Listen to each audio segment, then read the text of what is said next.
Hey everyone, and welcome to Comics from the Multiverse, the DC Comics podcast from MailFuzz TV. I am Peter, and joining me as always is Matt. Hey people, what's up? Connor's not here. Connor's just as a blank slate where Connor usually is. His face is just not there. He well, it's actually two reasons. One of them was planned, one of them was not planned. He's at a convention this week. He was always going to miss this week. He's also sick though, so he's probably going to be miserable at the convention.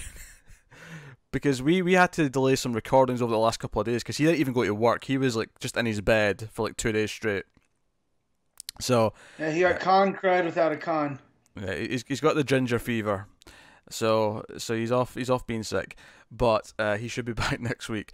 But this is a DC Comics podcast. We talk about DC Comics, and coming up on this week's show, we're going to be discussing Batman 55, Justice League 8, Mr. Miracle 11, Green Lanterns 55, Nightwing 49, Aquaman 40, and Batman Damned issue 1 to round it out. Which is interesting because it means we're bookending this with 2 books about Batman's dick. So we can talk about that in full context. Well played, sir. A lot of bat dick talk this week, in very different contexts as well, in multiple places. So we'll be talking about that. But obviously we do have some news, solicits for this week, and a couple of other little bits and pieces that are worth mentioning. Actually, before we get to the actual comics news, and I always timestamp. If you want to skip to the books, you can do that. I don't have these written down, but it's probably worth just mentioning some of the movie and TV stuff that popped up this week, because we actually got to see like a screen test of Joaquin Phoenix's Joker, like yesterday. Yeah, I'm not watching it. You know, wait, what do you mean? You're not watching the movie? You're not watching the teases for it? As of right now, both. So that's not going to last, Matt. You make these weird, like, I'm not doing this, like, ultimatums, and then you completely go against them. Oh no, I don't care about a Joker movie. So I'm 0% excited, and I don't care about Joaquin Phoenix. Yeah, that's fair. However, I do not believe for a second you're going to make it to this movie coming out. And when I say make it, I just mean the time it comes out, not actually going to see it without seeing some of it, without seeing a trailer, or without seeing. I'm sure, but like, I'm not going on. Like, the number of times this video got shared on my social medias, I'm batting it away. Like, you know. Well, that's killed my first talking point of the show because you've not seen it. But just quickly, here's the thing about this movie, right? I don't really want a Joker solo movie either, and I never really did. However, I will say this for this movie. It clearly is coming from a place of, like, an artistic vision. This movie's not been made because someone at the studio, you know, in a boardroom said, hey, let's have another Joker movie. I mean, the fact that we're getting a little Robbie Joker Harley movie at some point, sure, whatever. But this movie, this feels like, no, Todd Phillips and Joaquin Phoenix went to them and said, hey, can we make a low-budget Joker movie so we can be crazy and do weird shit? And they went, yeah, sure, we'll take another Joker movie if we're not paying much for it.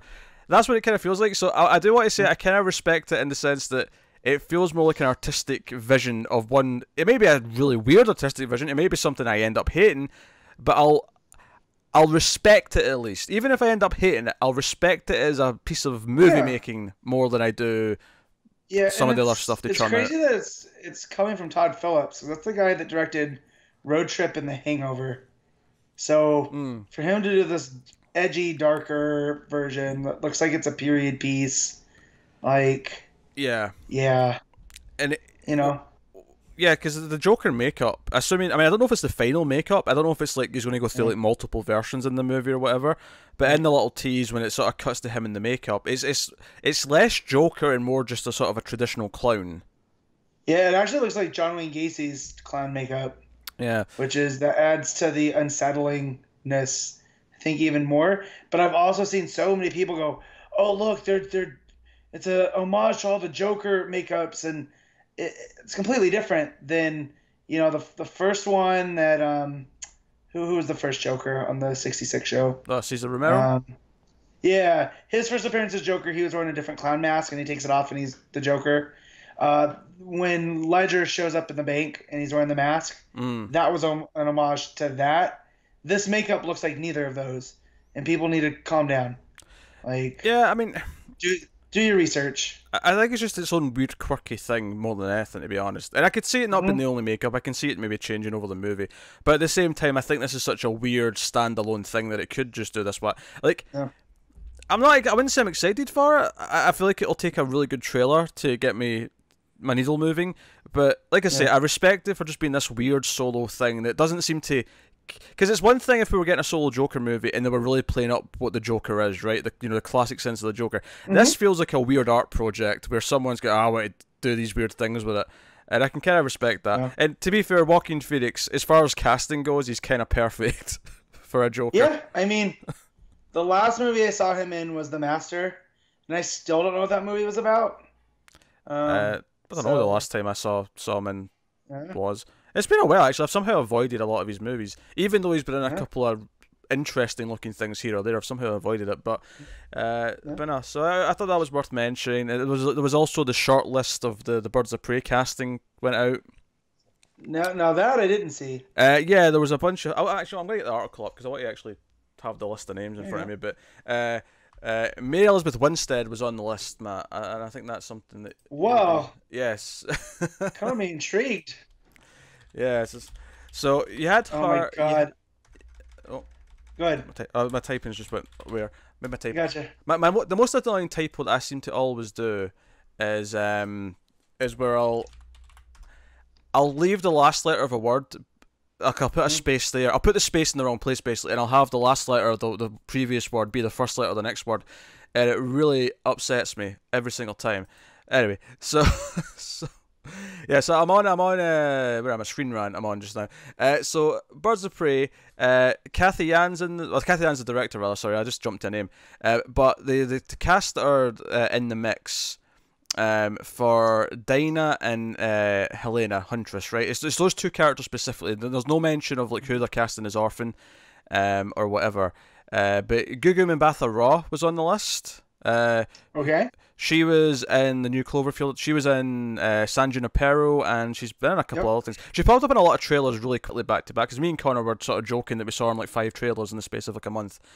But she was she's in the mix for Dana Lance, as is Jamise Smollett Bell, who was in Hidden. And then also Janelle Monáe, who was in Hidden Figures. So it looks like they're looking for a black actress for Black Canary. That's cool. It's cool. The only reservation I have is I'm just a little bit worried. I'm a little bit cynical that the thinking behind this in the boardroom was she's called Black Canary, she should be black. That's the only thing that I'm like skeptical about. Other than that, yes, whatever, cool. No, I mean Janelle Monáe was good in Hidden Figures. Mbatha Raw has been good in what I've seen her in. Even when the movie outside of her has not been that great, she's been typically good. And then Journey Smollett Bell, she was on the final 2 seasons of Friday Night Lights. Okay, she cool. was she's the girl that Coach took under his wing, and she started, she's gonna be like the first female coach and whatnot. So she was pretty good there. So that would mean, so if those are what they're going for Dinah, then I'm guessing Mary Elizabeth Winstead's on the short list for Huntress. Helena. Yeah. We got her. That's exciting. We got Margaret Qualley, who was in The Leftovers, and she was in that Netflix Death Note movie recently, but I saw her in The Leftovers. She was pretty good in that. She's actually kind of exciting as well. I'm like, okay, I'm cool for that. And then the other one we've got is Kristen Milioti, who was Nanette Cole in Black Mirror. Who was what episode of Black Mirror was I pulled up that too. She was on the Star Trek episode. She was the main girl. Oh, I liked her. USS Callister? And then she's also... Yeah. Oh, yeah, I liked her a lot. She was also the mother on the last season of How I Met Your Mother. She was in season 2 of Fargo as well. Because that episode of USS Callister was actually kind of a reunion, because you had Fat Damon, and you also had his now... I don't know if they're married yet, but he's with Kristen Dunst, who was in Fargo season 2 as well. So there was a whole reunion thing going on. Also, Sophia Boutella is apparently in the mix, but then that was refuted by the Hollywood Reporter. So she might not actually be in the mix, but we'll mention her because we mentioned a bunch of people. Well, this sounds like a show that I would want to watch with any of these actresses. I'll take your word on the second one for Huntress, because I haven't seen her. Oh, there's actually a couple of names for Montoya as well. I just noticed that. Oh? I don't know either of them though. Justina Mikado from One Day at a Time, and Roberta Colindrez from I Love Dick. I've not I Love Dick, but that's also the name of your autobiography. No, it's I Love Dick Grayson is the name of my autobiography, right? The font size on Dick might be bigger. Yeah. But that's yeah. So I would actually have to. I actually know who either of those actresses are though. I have no opinions on either of them. But hey, there's no one. But this is the interesting thing about Cassandra Cain though, is that it mentions they're looking for someone who's about 12 years old to play Cassandra. So we're getting a young Cassandra Cain. In the movie, which I guess makes sense if they're hoping for some franchise potential. They want her to like grow into the role and be around for a while. So I guess that makes sense. Hey, it worked for Stranger Things, right? Like, sure, those kids are growing up before our eyes. This is true. I feel like next season they're going to be really weirdly. The gap's going to feel bigger though, because they'll have that spurt between seasons where all of a sudden they're all like a foot taller. All the guys' voices have all broke. And so on. Yeah, it's hard to do reshoots. Yeah, like well, they had that problem in season 1 with Dustin because his teeth grew in, and all of a sudden his voice sounded completely different. So they had that issue. But no, so that interesting casting buzz there.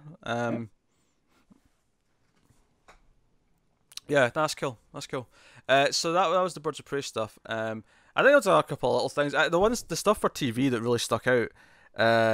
Is they cast Jeremy Davis as a doctor at Arkham Asylum for the CW crossover.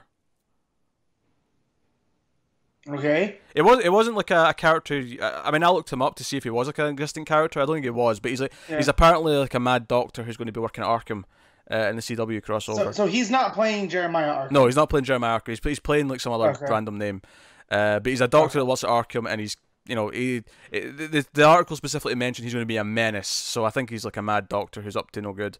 Right. And then weirdly, I think it's Stephen Amell's wife. They cast as, and wait for this, Nora Freeze. Oh jeez. Like Nora Freeze is going to be in this. Now, obviously, it makes sense we're getting some Gotham stuff because we know we're getting Batwoman, right? Okay, so we're setting up some Gotham-y character, but Nora Freeze is a really weird one. Like. No, Victor Freeze. Did that happen already in the past? Did the Mr. Freeze stuff all happen? And this is like the aftermath? What if she's just being in the tube motionless? Oh. I don't know, but it's pretty funny. Those casting announcements really stuck out to me, because they're both very bat-centric. So, curious. Very much so. But hey, so some interesting stuff. There's probably some other tidbits throughout the week, but that was the stuff that really stuck out that I felt was worth bringing up. Yeah. So we'll get to actual comic book sales or comic book news rather, but we're starting with sales because the sales went out this week. So you're getting that first, and Matt loves to play the guessing game. I know he does. It's his favorite time of the month. Favorite time of the month. Don't deny it. They all love it.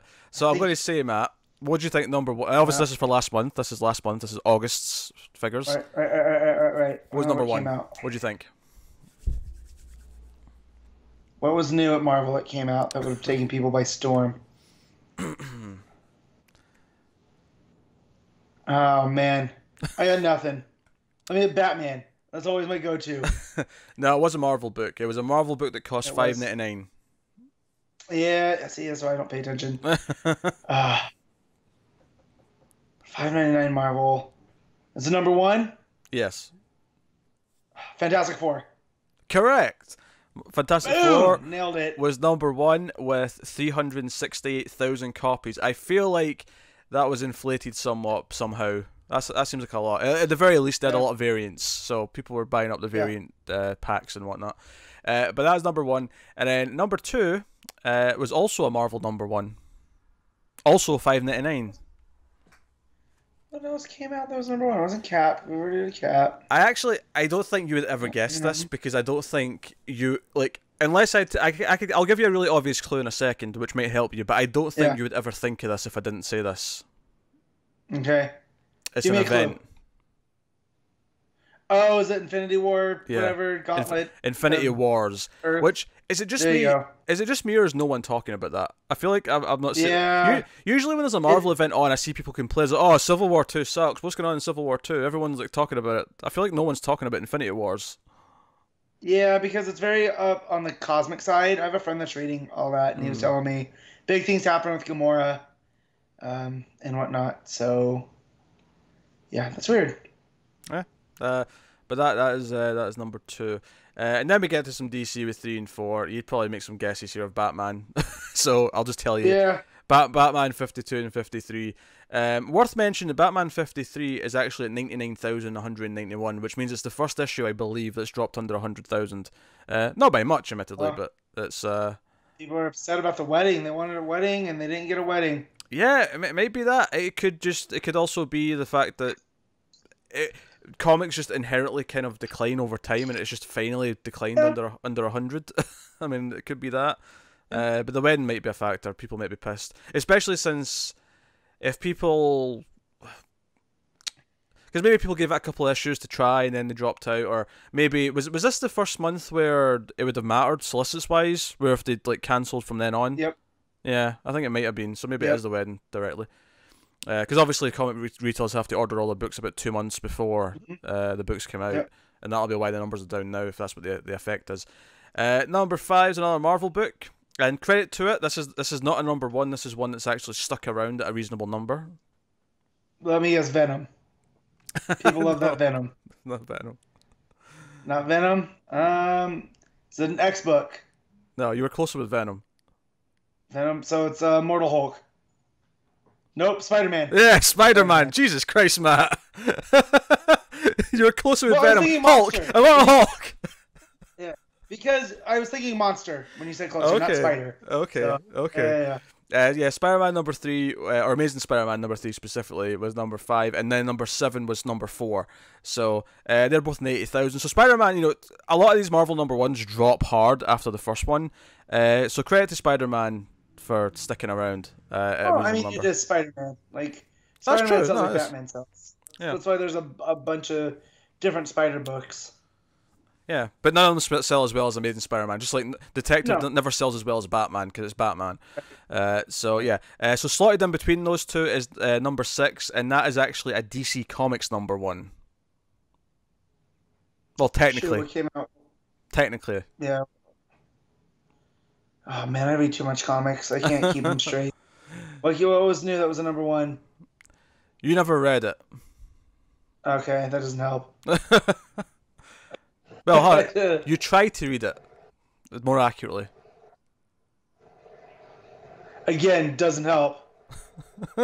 Give it to me. Sandman Universe number 1. Oh yeah. Which credit where credit's due. That's quite high for that book, I think. Yeah, no, that's good. Yeah. People are interested. Yeah, so that was 83,000 that sold. Number 8. Go on, guess this. The rest of the top 10 is DC. 8, 9, and 10 are all DC. I'm happy to say. I'm gonna throw it out there because it's my favorite book right now. Action Comics. So close, yet so far. Superman. Superman number 2 and number 8, which is good because I think people were worried that Bendis wasn't going to sell because Man of Steel didn't have any variants and sold much less. But Superman's stuck around for number 2 in the top 10. So there you go. Steady, slow and steady wins the race. Yeah, and then that was 77,000, and then 9 and 10 are both the same book, both the same series. Is it Tech? Nope. Flash. Nope. Nope. No, it's not Flash. What's bigger than those right now? It's fresh. Not brand new, but fresh. Oh, Justice There you League. go. There you go. Justice League 5 and 6 with 76 and 75,000. Respectively. So so there you go. There's a top 10. There's a top 10. A bunch of weird Marvel stuff after that. Worth mentioning, Catwoman number 2 is at number 15 with 64,000, which is a really good hold for that, I think, because it's Catwoman, despite being a big character in terms of what you think of comic book characters, I don't feel like Catwoman's solo titles are necessarily massive sellers, so that feels like a big deal for that. Your Action Comics, as you mentioned, is at 61,000. That's at number 17, so it's still relatively high. It's kind of similar to Detective to Batman, although Detective has dipped down a bit since Tynion Tynion left, but it's still at 52,000 to Yeah. 51,000. That's number 22 and 24 respectively. You mentioned Flash. You expected that to be high. That was at number 26 for issue 53. Issue 52 was higher at 21, at 54 and 48,000 respectively. So that's your higher DC books. I think, interestingly, Justice League Dark 2, because obviously it's an issue, you like to see how it holds from Justice League, the first issue. That's at number 32 with 46,000. I don't feel like issue 1 was like much. I might go back to last month. I might go back to July and see what issue 1 was. So that was 46,000. I just said. I want to see what the drop was there. 60,000 was issue 1, so it did drop 14,000, but that may be a respectable amount for a 1 to 2 drop. So we'll see. We'll see how that holds. But people like it. It's very good. Justice League Dark's very good. So yeah. So that's good. But that's pretty much the sales. That's all the interesting bits and pieces. So, we'll see how September fares. I feel like Heroes in Crisis will be ranking highly. Doomsday Clock, of course, usually does. So, did we have any number ones this month? I can't remember. I don't think we did. I can't remember. Well, Batman Damned might rank high because people like Batman. Yeah, but it was also priced pretty high. I think it was an $8 book. So, oh, what was it? 8? Maybe it was 8. Yeah, you may be right. So. Yeah. I think it was $7.99. Shows you how much attention I'm paying when I'm buying books. Yeah. Click, click, click, click, and all of a sudden. Yep. Yeah, you don't know where all your money went. Although I intentionally don't have the quick checkout on because Connor. I mean, I always thought this might happen, but this actually happened to Connor. Yeah. Connor literally sneezed when he was looking at the sale items once, and he just instantly bought something with one click when he sneezed. So I leave the quick checkout off just so that I actually have to confirm it. It's just in case I accidentally click a button, right? I always have that on. That makes sense. Play safe, people. Play it safe. So some actual news. Obviously, we had solicits, and before we get to anything in the actual solicits, there's a big thing that we have to talk about, just in terms of scheduling of the books. Which actually, Matt, this actually works out really well for us in recording. Because every year we usually have we have our annual episode, which is the best of the year, the top 10s, the countdowns, the favorite artists of the year, favorite books of the year. Normally we have to schedule for that on top of the other episodes. This year we don't, because DC are taking a week off at the end of the year, so we can just do it that week. Yep. So thanks, DC. Because Christmas lands on a Wednesday this year. It's actually the day after. It's the 26th. It's a Wednesday. Yeah. But they're skipping that week because everyone was really panicky for the first 10 minutes when the solicits went up, because there was no Batgirl, there was no Action Comics, there was no Heroes in Crisis. It looked like Flash and Detective and Wonder Woman were all down to one issue. But that's not the case. What's actually happening is that they're taking the 26th off, which is the final week. So it's a four Wednesday month. The fourth Wednesday on the 26th, they're taking that off. And what is happening is that January is a 5 Wednesday month, and all of the week 4 books from December are going to be week 1 in January, on January 2nd. Oh boy. So I'm assuming that means there's no annual week in January. They're just doing this instead. This will be the 5th week, but it'll be at the start of the month, obviously. So it makes sense. It just means that we're skipping a week. It means we'll do our end of year stuff the week of the skip, because our scheduling we'd be recording on the 29th or something like that. So that's normal. That'll work. Yeah.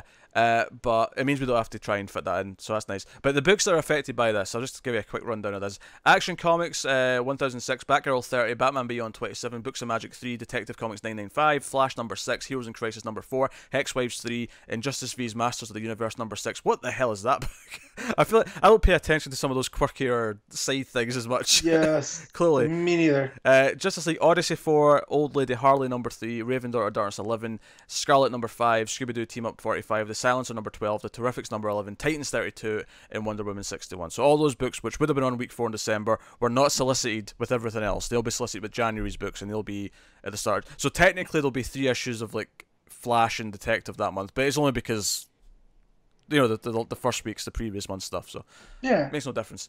That's good. But hey, so that's the port. So in case you were worried that one of your books was not in the solicits, don't be. It's fine. They're coming the following week, basically. So nothing to worry about. So we'll get to the actual solicits in a second in terms of interest and stuff. But before that, there was an announcement this week that Heroes in Crisis has been extended. They're adding issues. Yeah. because it was maybe seven issues, but there's going to be 9 now in total. They did it by 2. So that's cool. Interestingly, this article from Newsarama says that December's a skip month because there's no books on the 26th, but that's not entirely true because issue 4 is in that list that says it's coming on the 2nd of January. So it's not actually skipping a month, it's just skipping a week. Yeah, they're just, they said it effectively turning December into a skip month, but no, that would be if it didn't come out till February. Or the end of January, Yeah. But hey, and then the other news that came with this is that they're adding a couple of artists here. Obviously, Clayman is the main artist in the book. He is no longer doing issue 3. Issue 3 is now going to be Lee Weeks, and issue 7 is going to be Mitch Gerads. So there's going to be 2 issues, but it's not Clayman, and they're kind of evenly spread throughout. So 2. And then I thought we knew that Gerads was doing 3, and then they moved him to 7. I think. Yeah, that's what I read. No, it says here he's replacing Clayman. We knew Gerads was going to be on the book in some capacity because King teased it. But we didn't know where. Yeah, we didn't know where. Right. So, but now we know it's going to be issue 7. So it's like 3 into the book, we get a different artist. 3 from the end, we get a different artist. So it's kind of evenly spread. I would imagine that whatever the story is, he's going to... It'll make sense in the story that those issues are different artists, I think. I would assume so.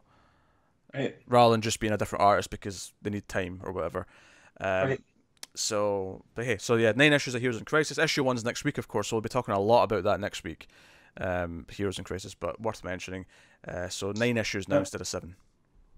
Well, and what they were doing, they were going to do like a tie-in issues that Tom King just decided instead of making it 1 through 7 and then these 2 tie-ins 1 and 1, we're just gonna turn them all into I'm okay with that. They moved 7 and 9 or something. Yeah. So I'm okay with this. This makes it just neater to collect. Nice simple trade.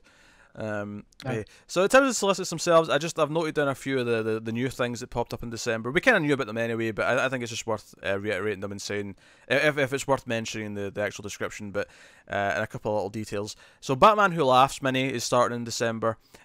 Notably, it's listed here as $4.99, but the page count's like the normal page count. So either one of these 2 details is wrong, and it's just a mistake in the solicits that either the page count's wrong or the price is wrong, or this is just an absurdly priced book. But I have no reason to think why it would be. There's just a mini. Like, there's no... Unless Jock is just a premium now. Like, you want Jock art, you're paying extra for it. You gotta... Yeah, that makes sense. You gotta pony up. I could see them doing that. But yeah, so that's coming in December. That's solicited. As is Batman and the Outsiders by Brian Hill and Dexter Soy, which we knew about. But so it's worth mentioning that mini is coming on week 2, which is not ideal. Week 2 is kind of busier. And so is Batman and the Outsiders. So week 2 is now officially busy because those 2 are getting added to week 2. But Batman and the Outsiders, there's actually some information here about the plot here. It's about some family that Batman put in sort of essentially witness protection from the past. They're all turning up dead, and he has to go and protect the last one, and the team have to question the loyalty to him and something like that. So there's some details in there. But that's coming out in December. Just briefly mentioning last week, we found out about Freedom Fighters and Martian Manhunter, 2 12-issue minis. They're both coming in December, of course. One is week 1, that is Martian Manhunter, and then Freedom Fighters is week 3. Good places for them. So those are coming then. There's also this a little bit of controversy around what Orlando's going to be doing with John, and that apparently in this story, John was a corrupt cop on Mars. And that being the last surviving of his species, it turned him, to try to be better. A lot of people are upset with that because it's a radical change. This is the first time Jones. I'm trying to process this because I've not heard this shit. This is new to me. Yeah, it was in the solicits. Our friend Talking Superman posted a thing about it. Oh, cool. Because he wanted to know what people thought, and so, I think we should give it a chance because I feel like Martian Manhunter's always felt like Green Superman, like he with telepathic powers. So I feel like having him go from this place where he was a twisted, corrupt cop, to ultimately like a pure good guy. I think that's interesting, and plus it plays into the noir. I mean, well, do we know for sure this is in continuity? I guess that's my first question. No, we don't. So, okay, so there's that. But either way, I feel like it's a fun take on if you want to make Martian Manhunter more noir, having him be an ex-corrupt cop, albeit on Mars. It's interesting. That fits. It's interesting because I'd be curious to see like how corrupt are we talking here? Was he killing people or was he just on the take? Whatever the Martian version of on the take is. What was the extent of the corruption? I always love a good redemption story, so I'm kind of cool with that as an idea. If it's in continuity and we're changing kind of like who he's always been, I'll see how it is before I react. Yeah. I'm looking for the actual solicit right now. But I'm not super angry at the sound of it, I guess. Is what I'm saying. Oh, plus with Rosmo art too, him like if we get flashbacks of him doing some kind of crooked stuff like shaking people down or whatever on Mars. To me, cool. I feel like obviously like, he's been around for a long time. There's definitely been books about his time on Mars and flashbacks and all sorts, but to me, this kind of feels like, okay, typically though, we have Martian Manhunter on the Justice League, or we have him on Earth, present day, and his backstory is kind of this idealized kind of, like, his family, he lost his family, his planet's gone, and but it's kind of usually fairly vague, right? It's a fairly vague, idealized kind of memory of it. And to me, this kind of reminds me of the Alan Moore, let's take Swamp Thing and then flip it on its head. He was never actually, he was never actually the person. He just thinks he is. Alec. Yeah, he just thinks he's Alec Holland. To me, this kind of feels like that. We're adding like a twist into his backstory where, okay, there's actually something more to it now. And I'm not totally against that. I feel like you could maybe do something with that. And that's my instinct. I mean, I could read it and be like, no, this is appalling what they're doing to him. This is completely betraying who he is. But I don't feel that from the get-go. No. So here's the solicit. I tracked it down. And it says, no matter what you know about Jean Johns, you're not prepared for this. The acclaimed team of writers Steve Orlando and artist Riley Rossimo re-teamed for reinvention of the Manhunter from Mars in this twisted, unexpected series. Back on Mars, John was about as corrupt as a law officer can be, and when a reckoning comes for his entire society, he'll get a second chance he doesn't want or deserve. One shocking murder and an unexpected fragment of the Mars he lost will change his life and the course of the Earth forever. So, sounds pretty interesting. Like, yeah, give it a chat. And actually, that is someone who's not been super happy with Orlando recently, but it's not upsetting me the notion of it from the get go. Yeah, me neither. So me neither. Yeah, that's it. Also mentioned that in December we're doing another new talent showcase. This is the third year they've done this. We covered the first year because we had less books then. I think when 2017's rolled around, we were so busy that the idea of adding an 80-page book was a bit tough to swallow. But they're doing that in December as well. So that's all the new up-and-coming writers and artists that get to do these little short stories throughout the anthology book. So that's an $8 book, 80 pages. And it's on week 2. Look at that. Yeah, no chance of that happening that week. I'll tell you that right now. But but it's worth mentioning. Also worth mentioning is that, and this is expected, of course, but Supergirl and Teen Titans both hit their 25th issue in December, so they're bigger books, they're slightly bigger price, $4.99. Obviously, we're not covering Teen Titans because we're not into that book, but we do like Supergirl a lot, us two anyway. So we'll be looking at that for sure. But so a bigger book. And here's probably the weirdest thing that stuck out to me about the solicits is that we're getting an annual in December. Even though it's only a 4-week month, it's just randomly on the second week we're getting an annual. Right. And here's the funny thing. So it's on week 2, which we've just said is getting kind of busy. But and you said, okay, Batman annual number 3 is coming out for some reason on that week. I don't know why. However, then you tell me it's written by Tom Taylor with art by Otto Schmidt. I'm like, okay, all right, hands rubbing together. I'm into it. Yep, I'll be reading it no matter what. Oh, so. Yeah, baby. I have been campaigning for Tom Taylor to get a regular DC book. Now, this is not a regular, this is a one-off, but hopefully this leads to some regular DC work, and they can snatch him away from a lot of his Marvelness. I mean, obviously he's been doing Injustice for a long time, so he does have a regular DC book, but what I mean by that is a regular DC book in the main continuity, the main universe. I'd be psyched for that. But yeah, so I'll just read the solicit for this issue because I want one and done story. The other side of the penny, Alfred Pennyworth has been Batman's most trusted and ally and confidant since the Dark Knight first hit the streets of Gotham City. Now, witness Batman's battle for justice from Alfred's perspective and learn how harrowing that journey has been as Batman experiences one of the worst nights in Gotham City he's ever seen. The night that will push Alfred to the breaking point. So that sounds really cool. That sounds like it's going to be like an Alfred sort of perspective on like a really bad night in Gotham when Bruce is probably going to get the shit kicked out of him and he has to... And then it's how he has to deal with it and piece them back together while worrying about his son. Like, oh, man. Yeah. Again, Tom Taylor, Alt Schmidt, what a team. I'm super game, so... No. As much as it's weird we're getting it then, I don't know why it's happening then. I almost wonder if it was meant to be an October annual, but it got delayed and they didn't have time to... Yeah. They knew wouldn't have time to get it out in time, so now it's just a December thing. Whatever. Or, actually, what about this? What if January was meant to have annuals, and then they realised last minute they could push week 4's books, but then they're like, oh shit, we already had two annuals being worked on, so there's one randomly coming in December, and then maybe there'll be one randomly in January. Maybe that's what's happening. I'm not sure. But hey, there you go. We're getting Batman Annual number 3 by Tom Taylor in December. But that was all the news that I wanted to point out. I don't know if you had anything from solicits that you were itching to talk about. I'm going through them now, but I don't have. I think the first G. Willow Wilson Wonder Woman comes out that month. I thought that was November, but you may be right. Maybe I'm just misremembering. Because I don't know. It's Wonder Woman number 60, and it's got her on there. Oh no, I think it's 58, her first issue. Okay. I'm sure it was 50 something. Gotcha. I'm going to confirm it though, just in case I'm completely wrong. No. But yeah, I'm looking forward to that though. I'm really looking forward to her run.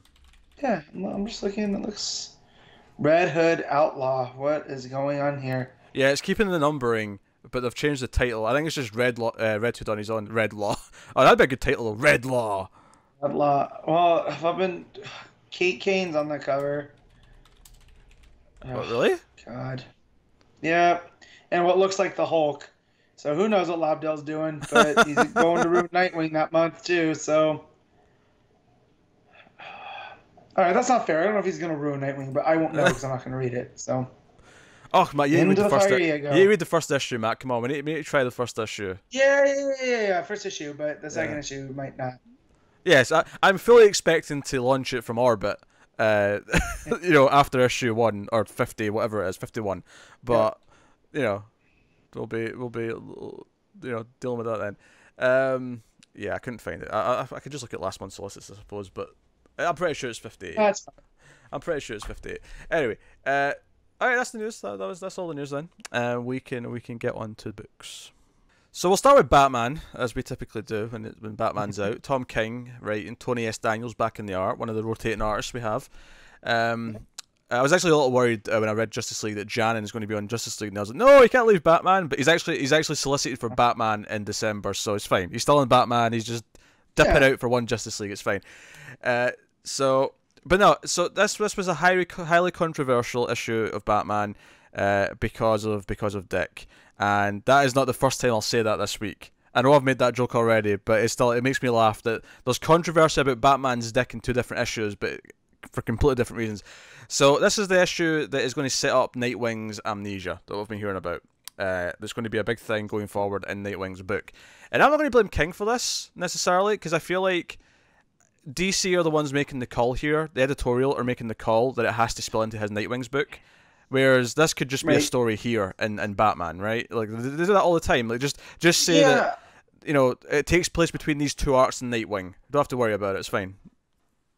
Well, there's that, and I feel like it's going to inform Heroes in Crisis. Yeah. Like, this is coming out the week before Heroes in Crisis.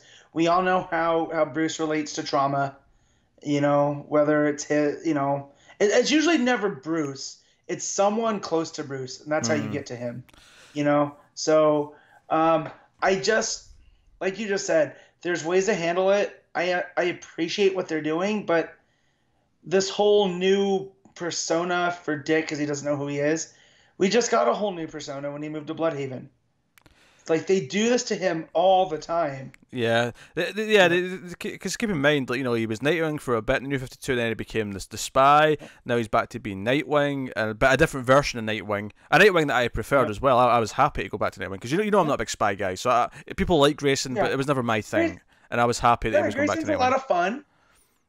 Grayson's a lot of fun, but I understand if you're a Nightwing guy and you want to see him in the tights, whipping around rooftops. I totally get that, because Grayson was completely opposite. Yeah. But knowing that King was co-writer on Grayson, I know he has a love of this character because his voice is, dead on.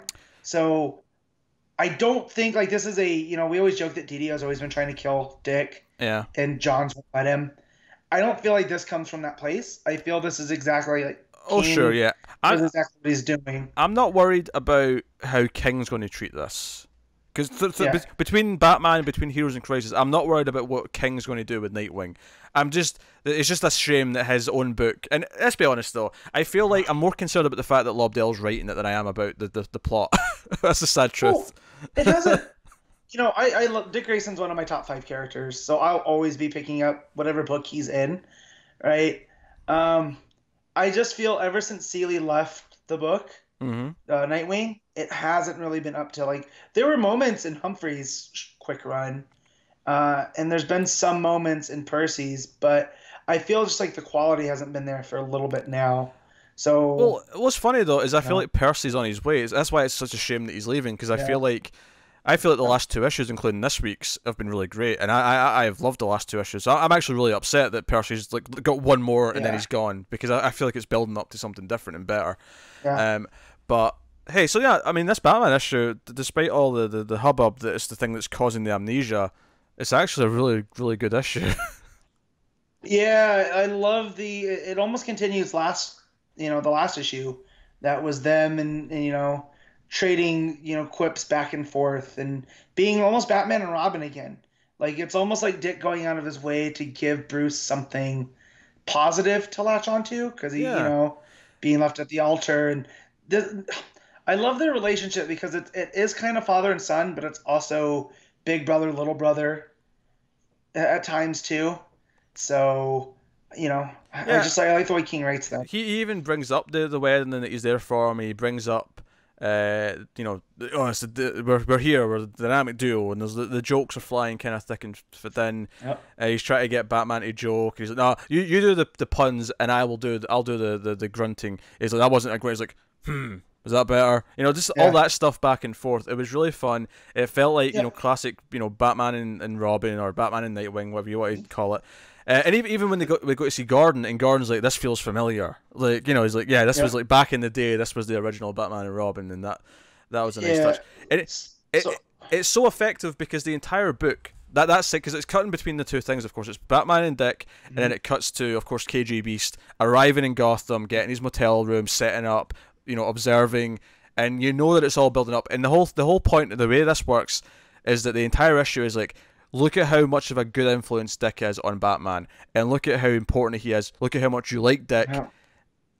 No pun intended. And then all this is just set up so you're crushed at the end because he's going to get shot in the head. Yeah, it's almost it's the cop in the action movie that's like, yep, 1 week till retirement. Mm-hmm. And you're just like, oh, well, something bad's going to happen to him. And sure enough. So I tried to steer from spoilers about this. Like, I had heard the rumors about, like, there was going to be some kind of change and that Dick Grayson was going to have this, change in alter ego and whatever. But I didn't really buy that he was going to get shot in the head. I thought that was just, comic sites, like, playing the guessing game, or it's the rumor mill. So when it actually happened, I was still surprised. Because I would think they would have kept it closer to the vest, Yeah. Well, they put out that image of him with a scar on his head, so it was pretty, fair play. I missed. Yeah. I missed that. Yeah, it was pretty fair play to make that guess, but even the way it happens, he's in the middle of cracking a joke. He's talking about Napkin Man. He's like, "Oh, does he make napkins? Yeah. Like, what's going on here?" And then he turned the page, and it's that full page spread of him just getting hit in the head. Yeah.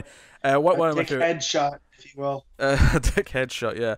I love that whenever I share a picture of Nightwing on the Twitters, I can see that I'm sharing a dick pic. That cracks me up. Best kind of dick pic. But I loved like hearing Gordon scream like for help for a medical team. As we see KGB sort of like wrap things up. I'm assuming this is connected to like Bane's master plan. Because he's getting everyone together, all these villains to like hunt Batman. And make his life misery. So I assume that he's behind this in some capacity. But beyond that, like I thought it was a really effective issue just in the slow build up, where it almost works even better when you knew something bad was going to happen to him, because as soon as you see KG Beast arrive at the airport, and it's like the issue is just building from scene to scene of him like staking out the place and setting up and getting his gun ready, and then you mix that with you've got this like worry in your stomach the entire time. The entire issue, you're reading all these quippy moments between Dick and Batman, and you're like, oh no, this is just going to end in blood. This is going to end in heartache, and you're kind of, you're dreading it the entire time.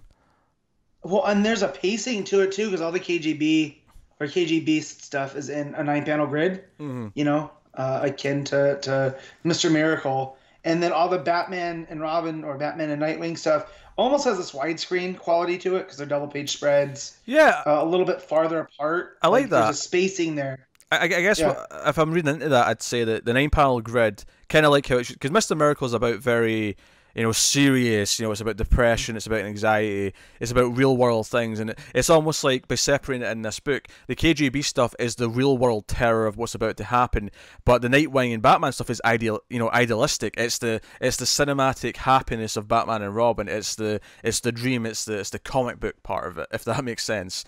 It's the fantasy of Batman and Robin, and it's about to be shattered by KG Beast, who is a part of at least in comics, part of the real gritty world of it. So that's really effective. The art's really good. There's a couple of faces here or there that are a little bit off, but Tony Daniel is a good artist. That's Tony Daniel though. I feel like his what's the word I'm looking for? The way that they're posed, he nails Batman and Robin. Oh yeah. With that first the first spread with them two running together is a homage to an old panel or an old page. Yeah, well. And I really like the one page where they're going to race to see who can hold out longer before they deploy their grapple. Yeah. And Dick's already halfway down it looks like, the building, and he's head first. And Bruce looks like he hesitated, you know? And so just the way that it's told in art, I think it's... I'm not a fan of Tony Daniels as a writer, but as a artist... Oh yeah, I think he's better up there. artist. Yeah, much better artist than a writer. Even just the fact that they're fighting a mummy-based villain. What was it? Phantom Pharaoh. Phantom Pharaoh. It's just a really fun idea. So it must have been the last issue where he was bringing up Chum, right? Or is that in this one? No, this one. He mentioned Chum in this. Yeah, because they were poking fun at the Adam West series. Yeah, so remember those times you used to call me old Chum? Yeah, that's this issue. He brings up Chum, and then he's like, I used to think you were being friendly, but then I was like, no, wait a minute, that was bait for a shark. I was the bait. Yeah. It's like, I knew it all along, Bruce. So I was looking for it throughout, because that's one of my favorite moments, and it almost looks like Bruce is smiling on that page, because it's the one where they're running and stuff. But yeah, and he goes, well, you never would wash your uniform. So, they're singing each other back and forth. And it just, again, it's the calm before the storm. And I just, I appreciate King putting Batman through hell these last, 2 years. That's what this is. You could almost argue that his entire run, it's ever since we found out that Bane is kind of orchestrating all this, and that he's like trying to break him essentially. It's almost like a sequel to Nightfall, where Bane's like, okay, that first time didn't work. I'm going to play the long game this time. But if you go back and read Nightfall, his whole thing was that I release all the villains from Arkham so that he has to go through this gauntlet of of catching all of the different, Joker, Riddler, whatever, right? Before he gets to me, and he'll be so weak and broken that I can beat him easily, right? I'm going to mentally break him down. This is the long game of like over a year of like systematically ruining his life, taking away his sidekick, ruining his wedding, like all these different things, so that he's going to be in the worst state he's ever been in by the time that he fights me again. That you know, so that's kind of cool. Yeah, so that page that we were talking about, that where Holly reports to Bane, and there's all the villains around him. I'm wondering if that wasn't as much, theoretical as it was actual. Yeah. He's gotten them to put aside, like, Joker and Riddler are no longer fighting because they know they can finally destroy Batman through this. Yeah, still question the presence of Gotham Girl in that page, but I'm sure that'll come up at some point. We'll get more on that, but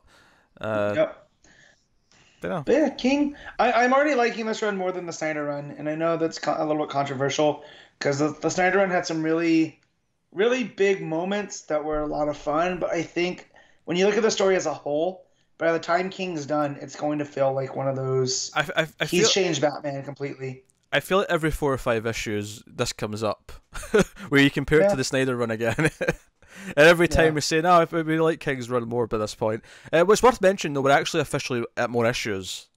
King's run is now longer than Snyder's run is.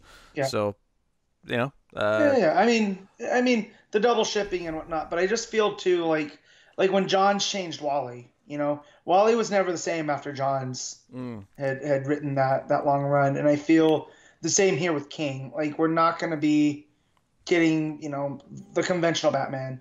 He's going to have some scars, but I also feel like he'll move on and won't be as dark. Because I feel this is, with all the bad stuff happening, I feel like the moral of the story is the more Batman pushes people away so they don't get hurt, the worse off he is. And, like, all these people, whether it's Selina or Dick or Alfred, they all choose to be around him, on their own volition. And that's what it's going to come to is him knowing that he has this family, regardless of whatever he does. It's funny. I mean, that sounds like a forced reference here, but it reminds me of the hit television show Buffy the Vampire Slayer. Because I'm actually being kind of serious here, because one of my my analysis of that show is because the idea that the Slayer is the chosen one, right? And every time one dies, a new one pops up. And we always hear in that show how the past Slayers always died really young, right? They'd last a couple of years and then they'd be killed. And Buffy survives a long time. I mean, she technically dies, but she comes back. But the idea is that she's kind of the best Slayer. She's the better than they've ever had before. And the reason for that, it's never said outright, but the reason for that, quite clearly from watching the show, is that unlike the past Slayers, she's not alone. She has a team, she has a family, she has Xander, Willow, even Cordelia, or later Anya, and she has a team of people around her, not just her Watchers. She has an entire support group who make her stronger. And that's something that all the previous Slayers didn't have. And I think this is what talking about this is making me think of, because that's kind of what we're getting at here, is that Batman might think he's stronger alone, but he's not, and he never will be. And that's an interesting story to tell. It's an interesting thing to explore. So obviously King's run has some stumbles here or there, and there's some people who really just don't like his style of writing, and I get that. That's fine. If you like his style of writing, then you're just kind of out, and that's fair enough. But I'm into it, and I'm liking what he's doing overall with it. Even if we have the odd Poison Ivy arc that's a bit weird or whatever. Yeah, but then again, I feel like I'm gonna look back at that arc differently after Heroes in Crisis, because I feel that was almost the prequel. Because I keep hearing now, like, the seeds were sown there, and for all the issues we had, it didn't end the way that we thought it would. So no, Batman 55. What are you giving it, Matt? So great art, storytelling's up there. So this is an 8.5. I think I'll one up you just a little bit, or half up you, and go with a 9. This was an exceptional one-issue comic book. I have little to fault with this, so I'm super into it. But that's Batman. We'll move on to Justice League number 8. This is a James Tynion, the 4th issue, so it's Legion of Doom technically. It's Mikel Janin on the art, as I mentioned earlier. So the art's obviously fantastic. We'll also get that out of the way. It's Janin. Right from the get-go. But that's old hat by now. Let me just say that I know that Mark Strong's playing Savannah in Shazam, but he misses calling playing Luthor, because Janin's Luthor looks like Mark Strong. Like, I can't not see it. So interesting. It's there. I can kind of see it. Yeah. So Yeah. this was a pretty decent issue, I thought. I thought it suffered a little bit from being clearly the issue in between issues, if that makes any sense. I didn't feel like this had like a dramatic arc on its own to kind of like wrap up and feel like a full, like when it ended, it just kind of ended after, like, it's like they had a few things they had to set up, and we get the Starman kind of like backstory a little bit and how this Starman came to be, and how Luthor went and got him. He went back to the past in the 80s to get him, and basically they had this satellite, and they were trying to like capture the energy of the totality decades before it arrived, and it beamed down to Earth and hit Starman, or hit him, and so and behold, became Starman. Right. And we have that. We have the Justice League set up for them leaving. Because this was the weird thing, is that I felt this one had a bit more of the Justice League than the last Legion of Doom issue did, and that it has them, okay, right, so Martian Manhunter and Batman are going off to, or is Batman going with them? I don't think he is, actually. Regardless. I'm looking, Manhunter's off to get some more info from Prime, Thanagar Prime, but which, by the way, Janin's Justice. I'm just on that 2-page layout where basically Martian Manhunter's reading the backstory from Starman, what's happened, and they mention that his memories is not intact beyond that point. After Luthor gets him, Luthor wiped his memories, so they don't know what. It's kind of scrambled. Yeah, so they don't know what he did to him. But Janin's Justice League looks fantastic, as does his Legion of Doom. That next page, that 2-page layout where it's Joker, Grodd, and Sinestro, together. Look, how good does that look? Yeah, it does. And like Joker standing next to Grodd, it feels right.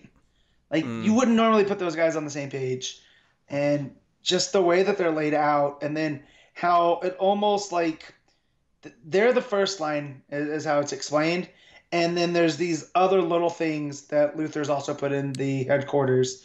But the way that they're spaced out, it almost matches their character. Yeah. Like almost the color palette. Which actually is really funny, because the whole thing is that these are 4 lines of defense to get to the prisoner, who's the Batman Who Laughs. And I love that Joker doesn't like this. He doesn't like that he's here. No. Joker's kind of terrified by him being here. I like as well when the Batman Who Laughs actually laughs, Joker says he hates that sound.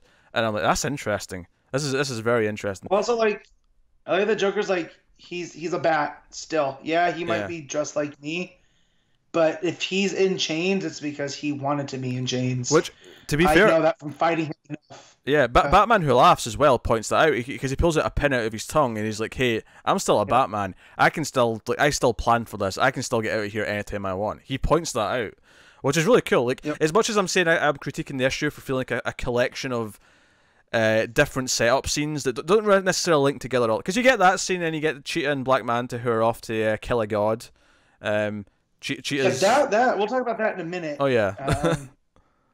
But I also like how uneasy Grodd is, right? Oh, sure, We've seen how scary Grodd can be. And he goes to tap into the still force just in case. In case something happens with the Batman Who Laughs, he wants it there. And so and what's funny too is now he has to carry over the turtle child, right? So this gorilla that wants to overlord over humans has to now caretake for a baby human. I think that's super interesting that Tynion threw that in there. But yeah, I normally wouldn't like this. I always hate the Bat God, but when it's done with a dark character, that like, oh no, he wants to be here. You know, like it makes the Batman Who Laughs that much creepy. Do you know the thing about Batman Who Laughs is that I think on paper, if you just described him to me, and I'm pretty sure I might have thought this, but if we hadn't seen him, I think because we saw him first, I think we got an image of who he was, and that made him interesting. Yep. But if you told me on paper, oh, it's Batman and the Joker mixed together, I'd be like, oh, that's a stupid comic idea. It's just cheap and like, oh, gimmicky.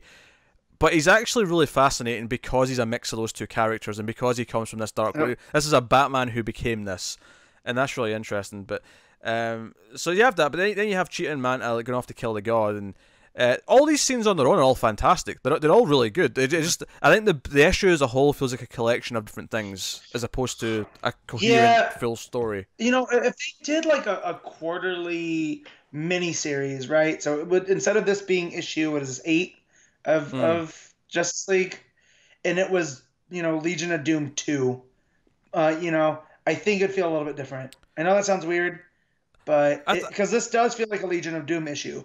I think it'd almost be worse though in a way because I think this will be fine in the trade because all the plot beats make sense where they are in the Justice League's overall story. I think if this was issue 2 of a Legion of Doom book, it'd be even more of a weird issue that didn't really have its own beginning, middle, and end. Because you can't read it by itself. I just mean that in the way they are working as a team, right? Because you got the three that are staying back with Luthor, and then Manta and Cheetah are doing their mission. Oh sure, yeah. In the same way that we saw, Hot Girl and Batman taking care of their mission, and Superman and Manhunter, for all those issues. But let's talk about Cheetah real quick because she has the Tear of Extinction, on her claws now. Yeah. Yeah. And so they go to this lighthouse where this old man is, and we get to see some really cool Black Manta stuff. And to me, Black Manta is a character that's difficult to make look cool because of the big helmet, right? Oh, he looks great here. Yeah. Yeah, Janin kills it. He's properly like menacing, and he's got that big fillet knife too, just constantly. Well, he's got the two of them. But so they track down this lighthouse, and I'm thinking, what's with this old man? And then you see Cheetah strike him down and cut out his throat, basically. And it looks like there's some magic going on, and you find out that this was Poseidon. Yeah. And that the gods are on Earth, which kind of goes against what we've learned about them in Rucka's Wonder Woman stuff, which I really enjoy. So I don't want to see that get thrown out, so I'm trying to make it fit. You could argue it's just something's changed, maybe because of the totality, maybe because of something else. Something's changed and they've came down.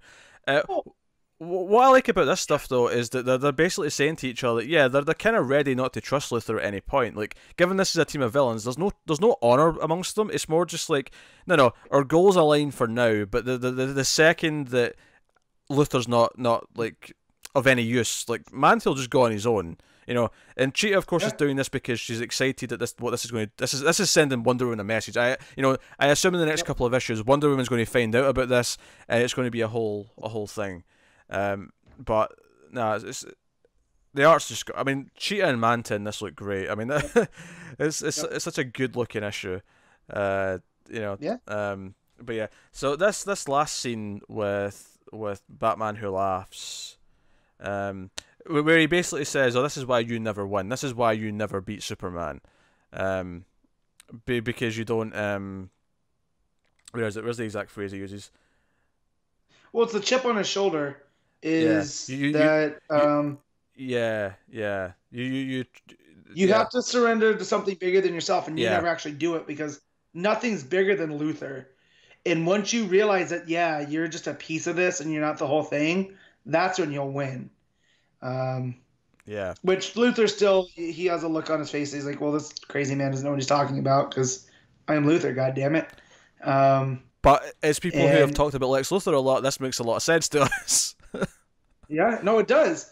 And so basically saying that the reasons that he has to find them in that order is because they're pieces of her. Yes, her. And Luthor's like, she's confused. Who's her? And we get a name. We get Perpetua. Perpetua, yep. Yeah. And it says, if you look closely, her name is written in every corner of the universe, her history whispered in secret for all of time. If you unlock the 7 powers she once wielded, you will unlock her. And then Lex, of course, is like, well, who is she? Matt, your mic's going. Brainiac's infecting. But yeah, so the little ending of the book is the reveal that the totality they've got, the core that they got from inside the totality from the previous arc. We see a shape of a woman inside that, and again, keep in mind this is small. This is like, I don't know, a foot squared, maybe a foot cubed. Yeah. It looks like you go to the museum. Jesus Christ, you're so loud. I don't know why it does that. The auto adjust turns off. My computer's going rogue. There's probably a piece of Brainiac or the totality in there. I don't know. But no, it looks like a museum exhibit cube. Like if you ever go to a museum and you see something in the small. Anyways. Yeah. But Batman Who Laughs also said it's not just who, it's where. And that's where we get the same with Batman and Manhunter. And she's in that cube, just kind of hiding out. So we'll see. It kind of reminded me of the girl from New 52. What was her name? Oh, Pandora. Pandora, Yeah. yeah. Who appeared in all the background in the first issues. Yeah. But this, since it's not so over the top, like, I like this concept, because it plays with mythology and whatnot. So yeah. Well, let's hope it works out better than Pandora, because Pandora was really exciting for a little bit, and then it just turned out to kind of be a bit of a whimper. Like, it wasn't really that big a deal. Yeah. No. But nah, I mean, it's interesting. It's interesting because it's just right. It's on that very page that Batman's saying to John, "Hey, don't try to personify a cosmic entity." But we've just been told that it's a her, and then we can see like a figure. So there is a personification of this thing. There is like a person. Well, maybe person's not the right word, but there's a being behind this thing. So we'll see how that maps out. No, like I said, everything in it I think is really good. I just when I got to the end of the book, I kind of felt like, oh, that was a weird collection of like scenes that are just setting up stuff coming up. But all the scenes in and of themselves were all really good, and it all looks fantastic. So I can't really complain that much. But no, so no, I liked it a whole lot. Again, like I like seeing the Legion, and I like Luthor. As he's just a character I enjoy. So whether he's a hero or a villain, like the way that both Tynion and Snyder are writing him, it really hits the spot. Yeah. So what are you rating it? What are we giving it? Oh, this is a 9. This is where I go a little bit hard. Yeah, it's the art and the story. Like I say, I just, it feels like a bit of an in-between issue as opposed to being like a prominent thing on its own, so I'm going to go with an 8. But like I say, everything in it's great. It looks fantastic. This is more of a critique of just the serialized storytelling means that some parts of the story can't be as prominent or as eventful as other parts, but that's just kind of storytelling, I guess. But hey ho, that's Justice League. But we're swinging back over to Tom King because we're going to talk about Mr. Miracle number 11. Obviously, Mitch Gerads on the art as well. Sorry, Gerads. I should say Gerads. We know it's a hard G now. Gerads. Mitch Gerads. But yeah, so this is the penultimate issue of Mr. Miracle, a book that's now been going for just over a year. It started in, I think, August last year. Yeah. And obviously it should have been finished in July, but obviously there's been some delays here or there because Gerads... That's okay. Yeah. Do you know what's funny, actually? Gerads, when he started working on this, his wife wouldn't have been pregnant yet, but he ended up having a kid. No. Actually, it was a few months ago. Maybe she was pregnant. She was pregnant. Yeah. His kid was still gestating. But, like... What I'm saying is the majority of that 9 months of pregnancy would have been while he was working on this book. And then he had the kid, and then all of a sudden the schedule started to slip back. Understandably so. This is not criticising. I'm just pointing out the timeline here being kind of funny. But so they agreed to give the baby, little Jakey, to Darkseid, but they're going to try and kill him. And a lot of the issue is them standing there in the throne room with Darkseid and pretending to hand over Jakey. There's some humor, of course, is like the guy, the Darkseid's Lord is like, "You're lying. You're going to try and kill the Lord," and he's like, "What? Yeah, with my escaping? Yeah, I'm going to escape him to death." And they kind of convince him with how ridiculous a notion that is, and and they're not wrong though.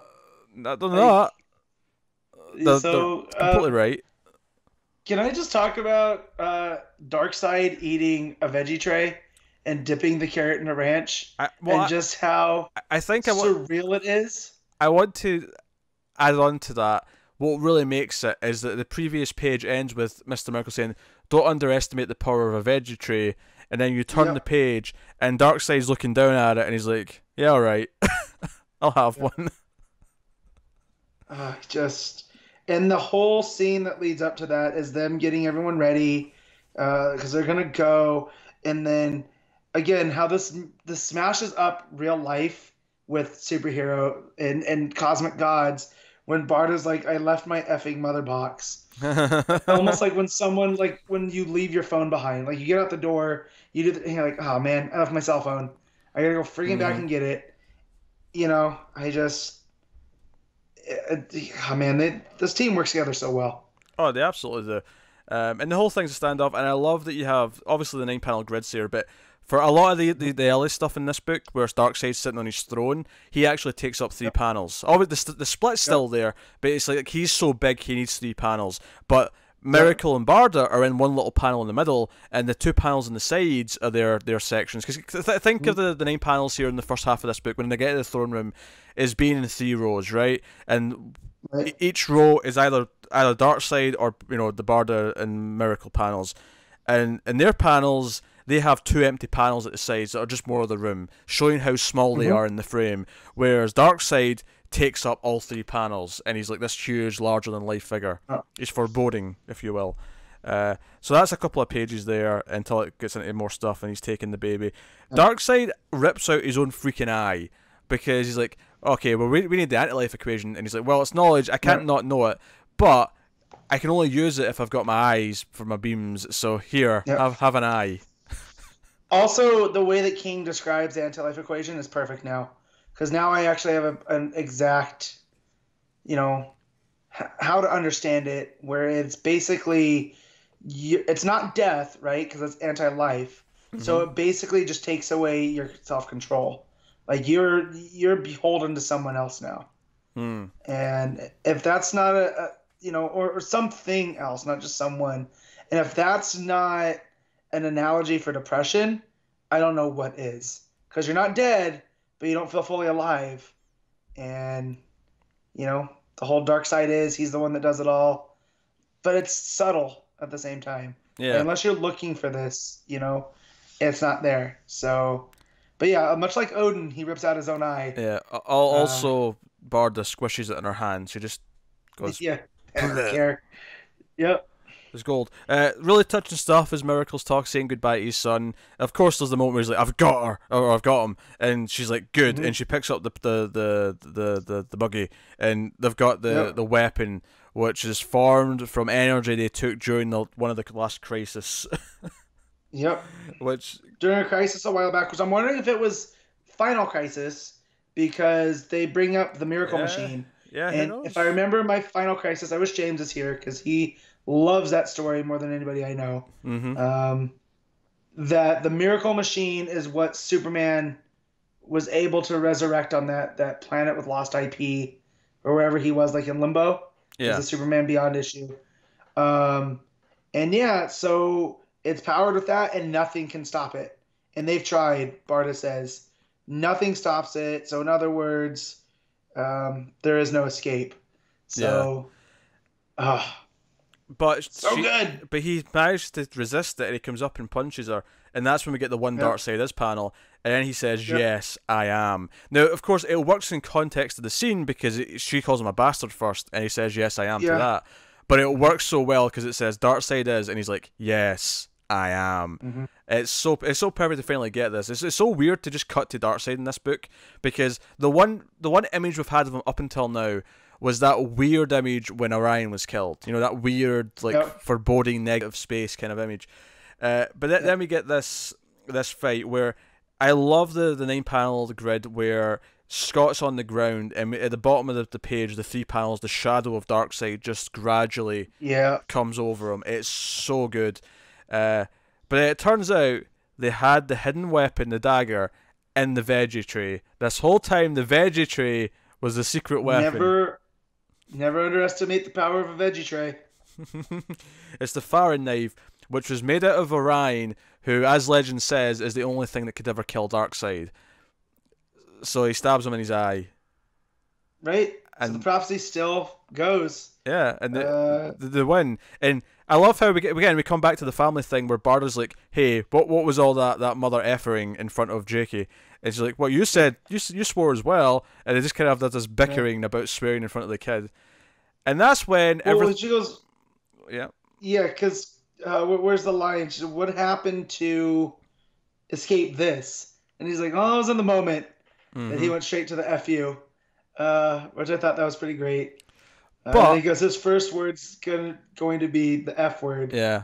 And there's a whole running joke where when Jake grabs Darkseid by the nose and he says na na na na na, and Scott's like, yeah, that's his word for nose. And then they argue over, he's like, well, that's just gibberish. And he calls something else something close to it and stuff. So I like that Scott's like, well, he already has first words. Like, don't worry about that. But this is when the book goes wacky. This is when it introduces something else completely out of the blue. Obviously, this entire face-off with Darkseid is really fulfilling. It's really well drawn. It's really well plotted, and the pacing of the encounter, the conflict, that ultimately they win, and it feels usually there's a big relief, and you feel happy. And then Metron shows up. Yep. Yeah, we get the video effect as well just before he shows up, because the guy in the cloak that was working for Darkseid sits down. The video effect happens. He pulls the hood back, and it's Metron, and. Well, it's not so much a video effect as it is a digital effect, where it's something's like buffering. You know what I mean? Like it to me, it didn't look like the same like tracking you do on a VHS. It was a little bit more advanced. If that makes sense. Interesting. That's interesting. I was about to say what you're talking about, and then I'm looking at it. I'm like, you're right. It looks a little bit different to the effect that we've had up until this point. I don't know what to read into that though specifically, but I don't either. Well, it's still a disturbance of some kind. I still think we read it because that's how I read it still. But it's it's different. I don't know if it's because it's Metron and it's not something else. You know, like I don't know. But we've been using that to mean something the entire time. I don't think it being Metron changes that specifically. I feel like it's more about the nature of what's affecting it rather than the fact that it's Metron. But he basically says, "Oh, you've challenged the unchallenged. You've faced the ultimate fear of the death, and you're going to take your final bow." And he says, "You're not where you should be scot-free." And then you turn the page, and for the first time, I believe, in the entire book, since the opening pages of the first issue, we get something that's not an 8-panel grid. We get a 2-page spread, and it's a 2-page spread of the DCU. It's current Flash, Superman, Wally West, Barda, Orion's there, bunch of Supergirl, Thing looking like Alan Moore, Nightwing. It's very much the current present day DCU. Yep. This is what these characters are. You got John and Streaky, but if you look closer, you have Jack Knight with the Cosmic Staff, right? He's right above Supergirl. Okay, sure, yeah. There's Firestorm. I'm trying to see who else. You have Wallace West right next to Barda. Yeah, so the point being, it's current DCU. Yeah. That this is everyone and then some of the current DCU, which then implies that that's not where we've been all this time. Nope. That's what that means. And it's funny because since the start of the book, every so often it's like, well, Darkseid or whatever's showing up in Green Lantern Corps. What's going on? Does this line up? What's happening? What about Wonder Woman with Darkseid, baby? What's happening? And ultimately, like the obvious fear here is that this is just out of continuity. And it seems like it's not out of continuity per se in the sense that it's actually just out of continuity, but it's the obvious way to read this, I think, and it might be more deeper than this, but it feels like to me that Metron's either had him in a place separately to learn a lesson, or this is where he's been the entire time. Like my guess, and maybe this is too obvious, my guess would be that when he tried to commit suicide at the start of the book, this has just been kind of either, I don't want to say just in his head, but this world that he's been in for the last 12 issues since he committed suicide, or tried to commit suicide, is this world where he is learning to live again. He's learned to deal with his fears and what he's going through, which is kind of a shame because it means we're losing the kid. It means we're losing the fact that he had a kid with Barda and stuff. But it means that when we get Mr. Miracle back in the main DCU, everything that happened was important and that it's informed who he's become. Like he's changed because of this experience. So the way that I read this was, so it's always been the fourth world, right? And if I know my Kirby well, and so if I don't, people correct me, is that Earth was meant to be the fifth world and the superheroes. That was what would bring the fifth world around. And that in order for the cycle to close, Darkseid had to be defeated. And so here, the fourth world cycle is completed, and now whatever's going on in Rebirth, that's the new cycle. So it's almost like this is the last story before Rebirth, if you will, at least for the New Gods.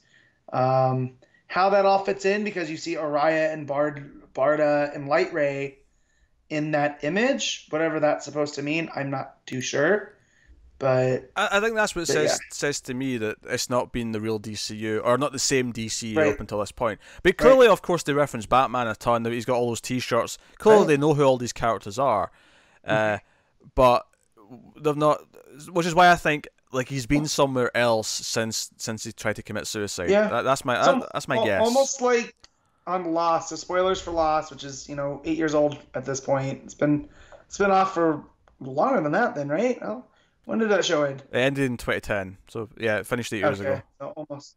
So this is almost like maybe he was in a Sideways, where this was all these things personified that he was aware of, and that's what that drinking scene was about, with the blue and the gold and the red and the yellow, and you know what I mean? Like that was Ted and Booster, but just different, like they were his. Yeah. Well, I mean, to put it simply, when you mention Orion being there, it's just as simple. Orion's not dead. He didn't really die. That didn't happen. At least not. Unless this is an alternate world, in which case, okay, it happened in this world. But I'm not sure it is an alternate world. I feel like it might actually be. I mean, it could be. It could be what you said about the fourth world, fifth world. It could be all that stuff, or it could be simply this is a place that he's went to when he tried to kill himself, and Metron's here to retrieve him. Maybe Metron put him here in the first place. Maybe this is a place of Scott's recreation. Maybe it's not. I don't know. Yeah. But I feel like whatever King's about to do in the final issue next month, it's going to recontextualize the entire story, which is exciting. Yeah, which is weird because this almost feels like the end because they triumph, right? Yeah. So next is what's that called in the movie, the denouement, right? Where it's like the after the climax, right? Yeah. So this was the climax, and this is all the fallout from it is going to be issue 12, which is cool. But yeah, remember when I wasn't going to read this? Because you're a fool. The first issue, and we had to talk you into it. Yeah, and now I'm glad that I have. Like I can't wait till it's released in a hardcover, so I can just pick it up and because this feels like one of those all-time stories. Oh, absolutely, yeah. This is one of those things that's going to be on a shelf next to your Long Halloween and your Dark Knight Returns and your Birthright. These just standalone 12-issue stories that's just going to stand the test of time. Now, it was a great issue, as per usual. The entire story's been fantastic, but I feel like this ending's leading to a final issue that's going to recontextualize what all this has meant and how it's been him working through his issues, essentially. So we'll see how that is, but really freaking good, basically. Yeah. Because I think that's the thing, is I think the first 2/3 of the book, which are just the conflict with Darkseid, I think they really work in just the sense of, no, this is the conclusion to the conflict we've had the entire book, and it has the drama and the suspense of the actual tension of the moment, but then this final moment, this ending, kind of says, hey, this actually does connect to the rest of the DCU in some small way, and we're going to explore how that is in the next issue. And the only fear is that it's going to feel it could, in lesser hands, it could feel cheap, that it was all a dream, I suppose. What it could end up being. But I want to give King and Gerads credit that they're not going to make it all a dream.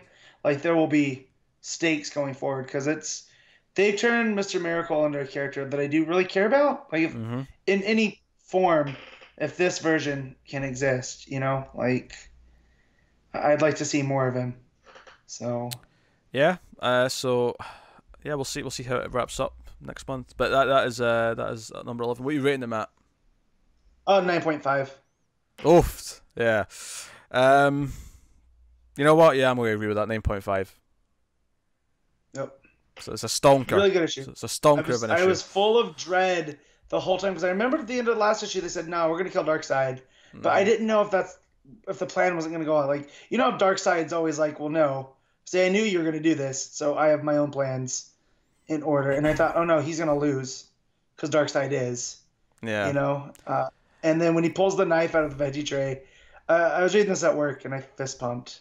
So, because we've been saying the whole time how Darkseid is more a representation of the ever-present feeling and the anxiety and the depression that he has.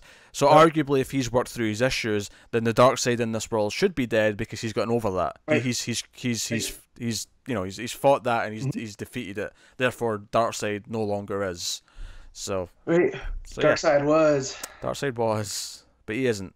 So that'll take us on to Green Lanterns issue 55. Dan Jurgens writing, Mike Perkins on the art. I was happy to see Mike Perkins back. He did the first couple issues of this arc. I really liked that art, and I liked it again here. This was the Hank Henshaw finally showing up in place, to actually meet Eon and his army and say, hey, we're going to take over the core and we're going to fight everything and we're going to do that. Matt, so up and down. You look upset. I am, because I get so excited when things happen and these turns, and I enjoyed the last issue, but here's you didn't. You hated the last issue. Didn't.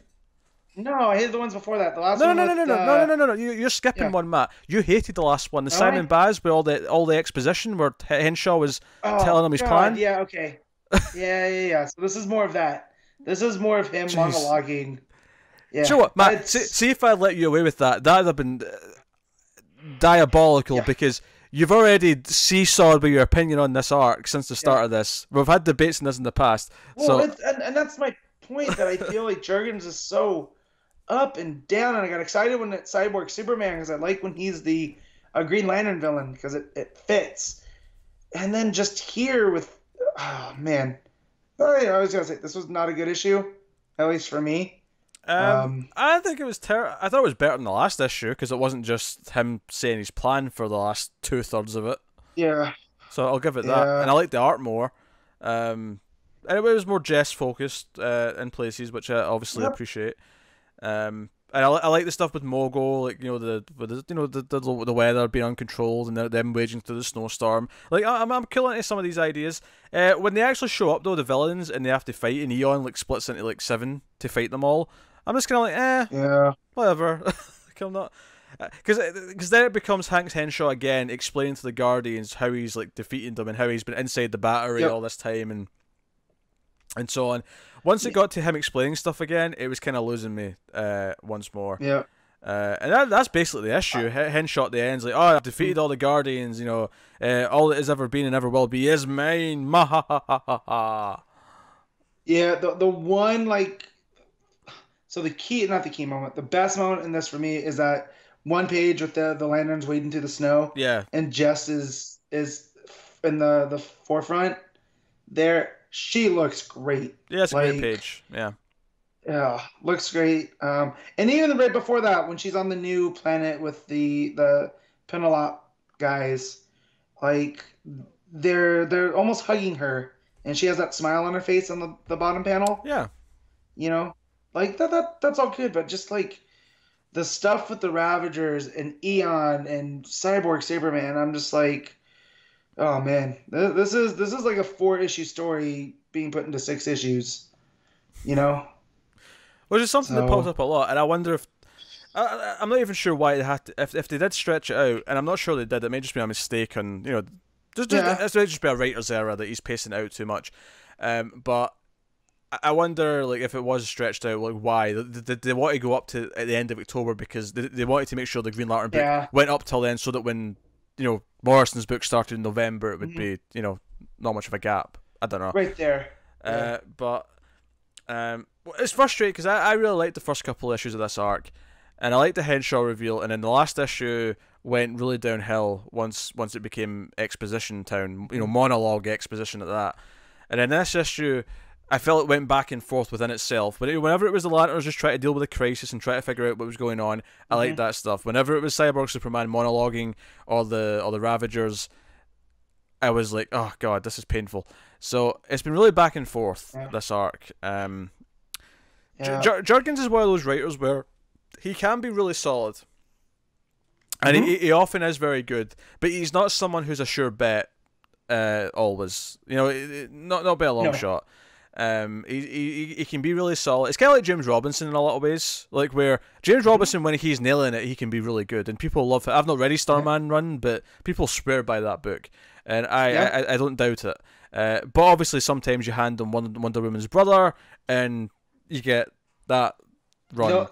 But he tried. I'll give him credit for trying. But I feel like Jurgens is kind of in a similar boat where, his Action Comics run from Rebirth had some great ups, right? It had I loved that arc where it was the team of Superman villains, and the entire Superman family had to like help fight them, and like that had some great highs, but it also had some other rough places. Like one of the last arcs of the book was that Lois like on her own and try to save her father from the military or whatever, and it was like, Yeah. and it was really rough, and he has his ups and downs. Overall, I like that run a lot, but it definitely had its me too. weak spots.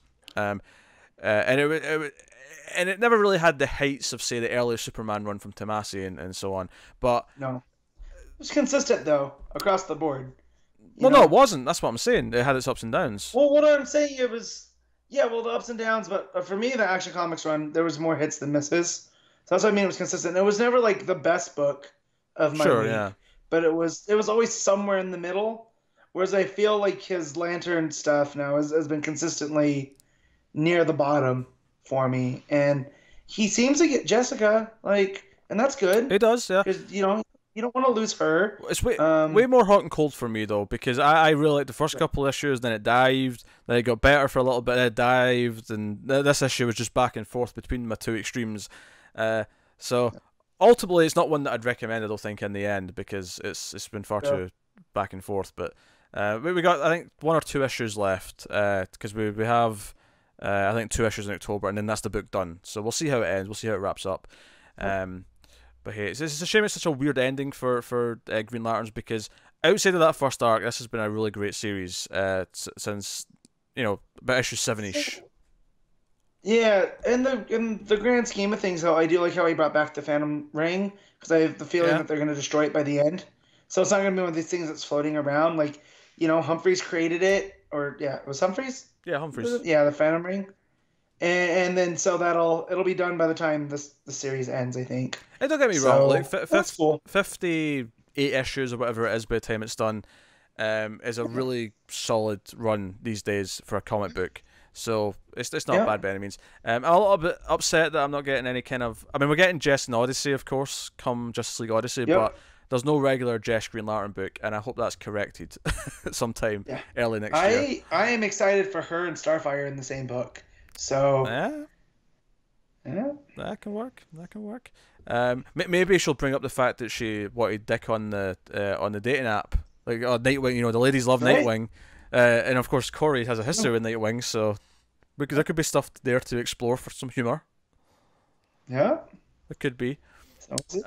But hey, yeah. So unfortunately, it's a muddy issue overall. But hey, so what are you giving it? What are you rating Green Lanterns? This is a 4.5 for me. That one page really does the majority of that 4. Yeah, I mean, it's not the worst thing ever. I've definitely read more painful books. It was an easy enough read. I can't fault it too much. So, yeah, it wasn't Orlando's JLA. Let's put it that way. Sure, yeah, there you go. I will go with 4.5 sounds good. 4.55. That range. Yeah, I'll go with I'll go with 5. Mediocre overall. Mediocre. There we go. Yeah. There you go. So that'll take us on to Nightwing issue 49. Benjamin Percy writing. The same artist as last time that I can't even begin to pronounce. Amancay Nahuelpan. I apologize for the butchering that I just did to your name. But it sounded like you had a stroke mid-sentence. So stroke of dick, yes. So this is the second part of this wacky races in this Isle of Harm in Ireland, where we left off last time with Silencer and Hot Pursuit. They're in the race. Professor Pig's there, Flamingo's there. Got your wacky characters, and I loved that there was more of that stuff where Pig was like, I was it says, "Oh, Night Ham will be my best creation yet." That I cracked up at that line. It's always about Nightwing's butt. Always. He says he's gonna flip his pelvis, so he has to walk backwards to go forwards, and then I'm gonna take his eyes and put them. But wasn't he going to put his butt cheeks on his face? So your butt cheeks are great, but I'm going to put them on your face. I believe that was a sentiment in there somewhere. He'll reverse his pelvis, so he has to walk backward to walk forward. His kidneys will take the place of his eyes, and his eyes will peek out from slits behind his knees. You can tell that Percy was just having a fun time writing. Oh yeah, he's having a blast, and everything with Silencer as well. I really like. I like that she's no. I'm here to save you. Like Leviathan's after you, and I'm trying to take them down. So I'm using you as bait to get the assassin. Which I like that plays into the history with Grayson, and Spiral and all that. because it would make sense that they'd want to get this foreign agent. But it it also lines up completely with her book and what she's doing with Talia and Leviathan and but Dick's like, hey, don't play by their rules, don't just kill everyone involved. Also, I had a lot of fun when she says, I'm the silencer, and he's like, yeah. What, you like silent movies? You do this? And she just snaps her finger. She does the thing, and he's in a bubble, and she fires a gun and everything, and he's just like, and it's just like a couple of silent panels, and then she does the shush, and everything comes back. He's like, I get it, and then he's like, hey, can I hire you? And then in the narration, oh, I'd hire to follow around Damien all over the planet. The world would thank me for it. Yep. Oh, that really made me laugh. Also like that scene in the bar that I completely missed last time. Mm-hmm. I like how she was aiming through him. So that poor spider face guy just happened to be, collateral damage. But yeah, you can kind of tell that he was setting stuff up here. And it's kind of a shame that we're not going to get the rest of it. Oh yeah, by far that is the worst thing about this issue, is that I love it, and it kind of hurts knowing that we've got one left with Percy, and then that's the run done. It was one arc essentially, or two arcs, and then that's it done. And that's a real shame, because I want more of this Percy run. I really do. I've loved it the most by far out of everyone on the show, but I think these last two issues have been really great, and really diving into the fun stuff that I think Dick really lends himself to. Everything about jumping from bike to bike, Pig having a flying bike, Flamingo, being knocked off, and all the rest of it. Him throwing Dolatrons at them, that's his weapon. Is he's just throwing them out? When I said it was like wacky races with Dick Grayson characters, I wasn't kidding. It really is. No. Even a little bit of Mario Kart in there with the weird, race, the racetrack and stuff. And eventually, obviously, he wins the race. Silencer helps him win, and he meets the Celtic god or whatever. I'm not even trying to say his name. Connor's not here. I'm looking this up right now. It looks like it's there's no I'm looking for the pronunciation. Kimmelkinnis. Kiel McInnes. But he's the god of paths. A lot like there's Roman gods like that. So I like that, and he lives in this nexus, and he really can't get involved. But he's like, you got to ask me the right question. Yeah, and you feel like he gives Dick three tries. And he's basically like, okay, can you stall for him? And he's like, that's the right question. He's like, I'll let them think they've hacked into me while you can go and try and save the day. So that's basically how we end. What's funny is the next time at the bottom of the last page says, Nightwing returns to Gotham in Batman 55, and get the fallout of that in 50. But what I think is weird is, we have to have the end of this story though, right, where he goes to save his friends first. So we'll see what happens. But so it seems like the initial kind of like Dick's been shot as might be in Nightwing issue 50, because keep in mind Nightwing issue 50 is going to be oversized as well, so we're getting a big oversized issue from Percy. But that'll be the last one. So I hope he has some kind of farewell feeling to it, even though it's kind of an unplanned last issue. Yeah. Hopefully he can swing that, I think. But that is the worst thing about this issue, is that knowing that we're going to lose Percy in another issue's time, and then Lobdell's on the book. That is by far the worst thing about it. Yeah. I loved this Wacky Races 2-parter. Loved it. So there you go. Yeah, art was pretty solid too. Yeah, art's good as well. I will say the variant is atrocious. It's got that. It's not JRJR, but it looks very JRJR. His Nightwing's face is an abomination to all mankind. I think it's Chris Mooneyham. Let me check. Sounds about right. It was JRJR. Was it? Oh, it's actually JRJR. Okay, in that case, I retract my statement. It is just JRJR, and he does atrocious faces. Yeah, but we, thinking that it was Mooneyham, Mooneyham's very JRJR. So he's better than JRJR though. Yeah, true. He's the lesser evil. So, all right. What you giving Nightwing 49, Matt? This is pretty solid. I give it a 7.5. Okay. 8.5 from me. I was really into this Wacky Races 2-parter. I'm loving it. Big Macs and Nightwing 49. I'm loving it.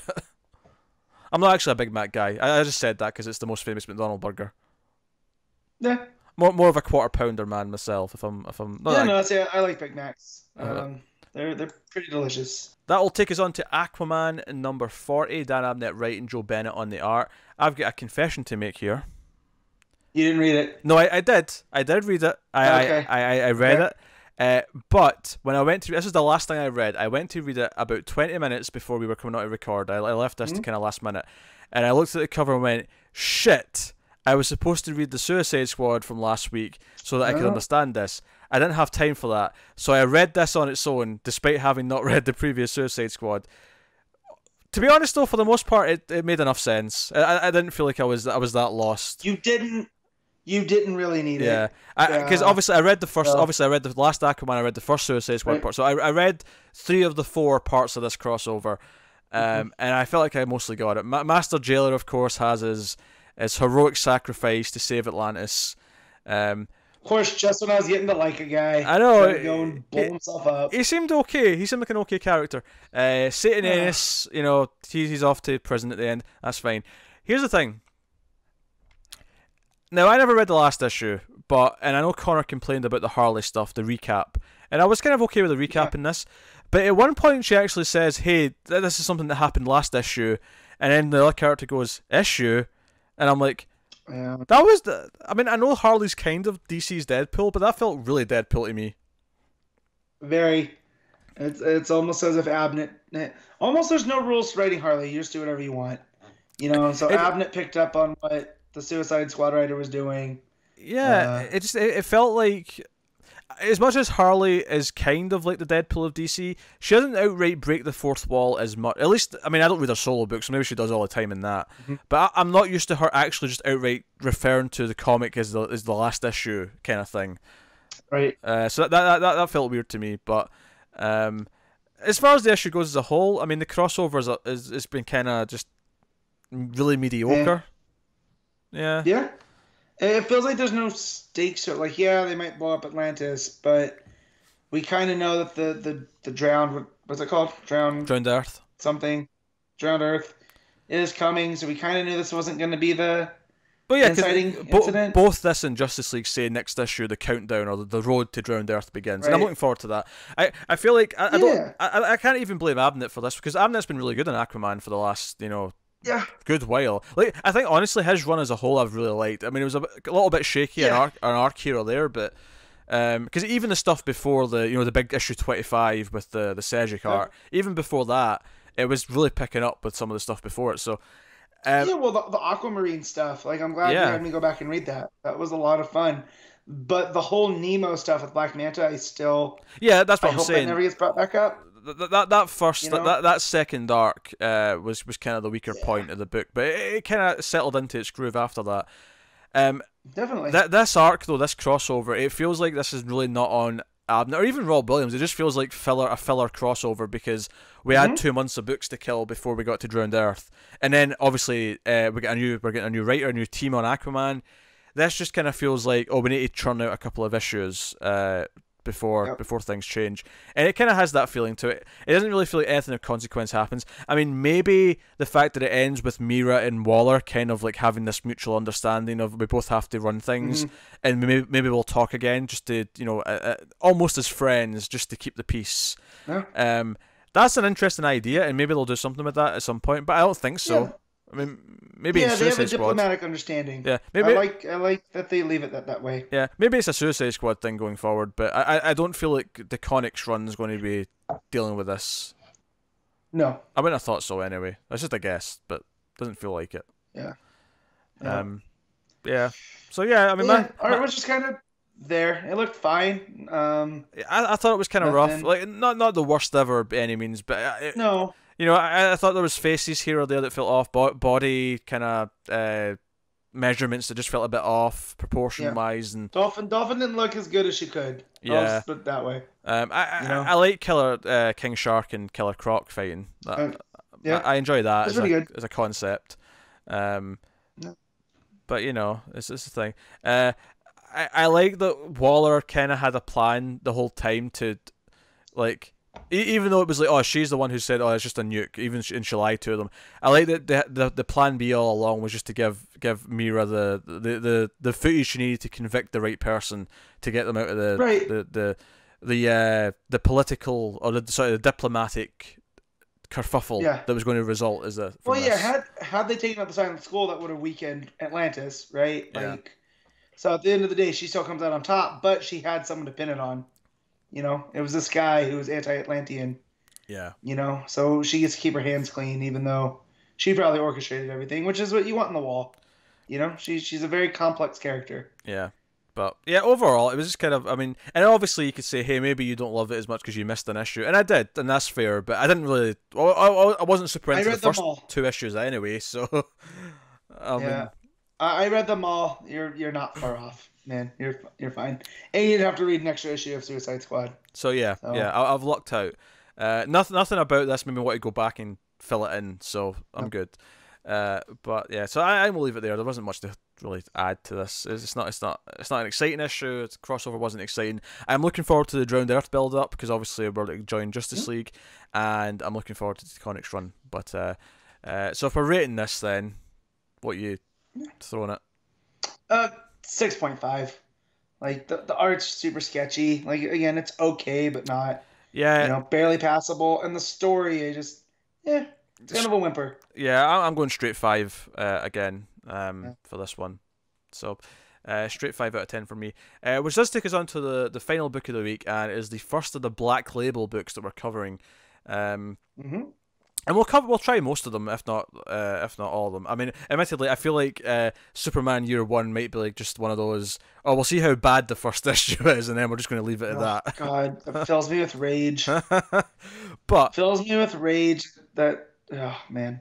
But we do have Batman Damned issue 1, Brian Azzarello and Lee Bermejo on the art. It's a shame Connor's missing this week, because these are two that he... And it's also a it's got a Constantine element in it, which also he loves. So it's a shame he's not here for that. And Zatanna. And a different Zatanna in here as well. So obviously this is an Elseworld. This is not part of continuity. So they're free to do whatever they want. The first thing I will say about this book is the art is absolutely gorgeous from start to finish. Yep. It is exceptionally wonderful. There's nothing else to describe it. No, it's dark where it needs to be, but it doesn't have that overly shadowy darkness. It's just Bermejo is one of these type of artists where you just know it's him from the time you see it.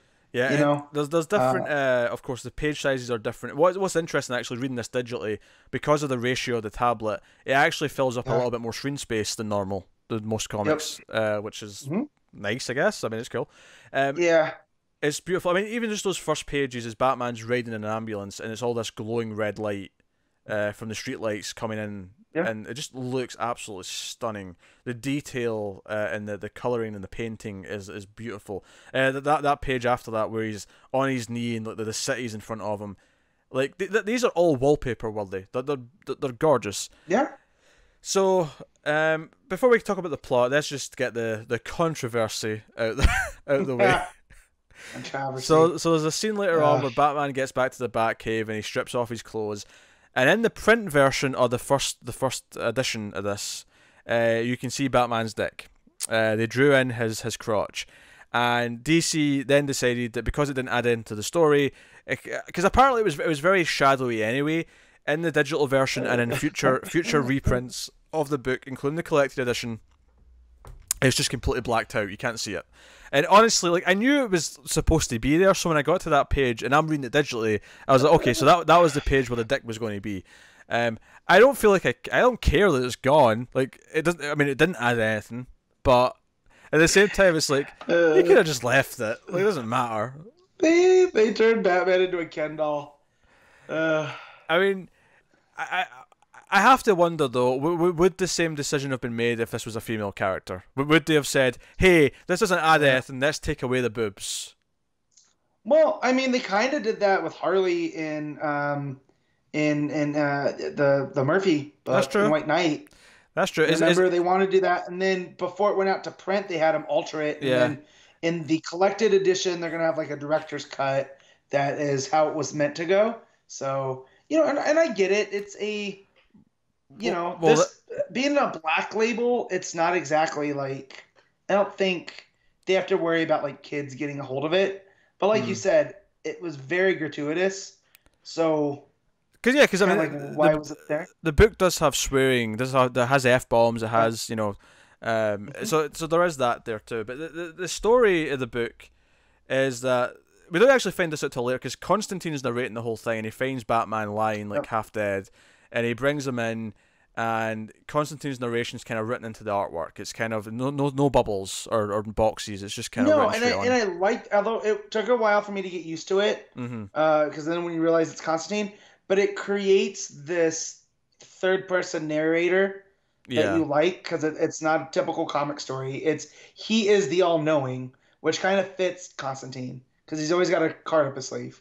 Yeah. So, also, Deadman's hanging around, and the way Deadman's like Deadman's red suit, the way it's drawn, almost looks like it's like blood vessels. It looks like a body that's been skinned. It's like a really dark version of it. Actually, one of my only art complaints is the page where we first see Deadman, and Constantine's sitting there, and we see on the news that the Joker's dead. The rest is when we find out the Joker's dead. Yep. Batman's reaction to the Joker being dead, I think his face looks a bit weird. It almost looks Adam West-esque, the way he's like cowl looks over his head. Old chum, yes. So that'd be my one critique. Oh, that following page is gorgeous though, where he's in silhouette diving past the buildings. Oh my god, this book is so good looking. But so we see like flashbacks that imply that his dad might have been cheating on his mother before he died. So again, it's an Elseworld, so we're doing these different things, and we're hearing about the Joker being dead. So the premise of this though, the way it ends is that, and the reason why Constantine's involved is the idea that the Joker is dead and now he's a ghost, and now he can actually literally haunt Batman, and his presence is still here, which is an interesting idea. I don't know if I'm sold if it's going to work or not, but I'm definitely intrigued by that. Yeah. I'm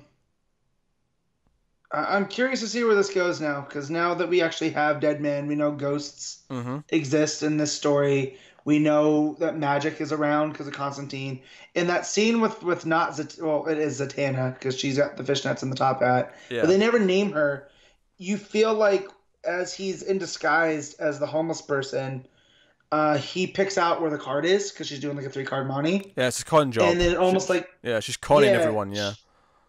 Yeah, but she changes it with magic or whatever. So they're like, oh, was he leading you astray? Why are you listening to him?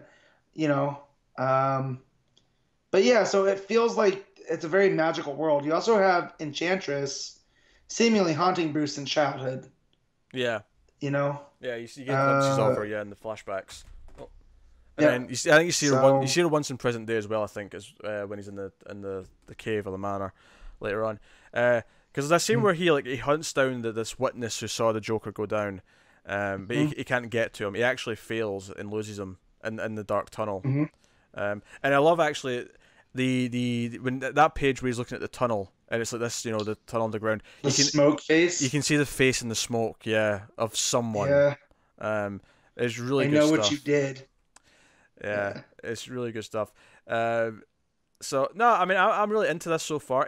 It's double sized, of course. It's like a long issue, but it reads, because it's really art focused. There's not a lot of dialogue in a lot of the pages. It reads very quick, I felt, for what it is. And every page is gorgeous. Yeah, I will. It took me a couple reads to get through, just because I was reading it when I was tired, and it wasn't capturing me in small bits. But I went back and I reread it before the show today, and it does work out if you're not falling asleep throughout. You know what I mean? And that's not any. Yeah, it wasn't any quality. It was just, maybe I shouldn't wait till bedtime to read an Azzarello. Because he can be super wordy, and not that it's a bad thing, but it gets pretty dense at points with what he's saying. But no, the art and everything, it worked out really well. I'm surprised how much I liked it when I got to the end and what it was saying. And when Zatanna popped up, I was like, oh, this is cool. So we're getting this different version of Batman that we don't get to see too often. Yeah, it's Batman that seems to be inspired somewhat by Enchantress. Enchantress is speaking in his head, and we get kind of this new version of the classic scene where the bat comes through the window when he's still a kid, and she actually just holds up a bat in front of him, in front of his chest. That's a really great page, by the way.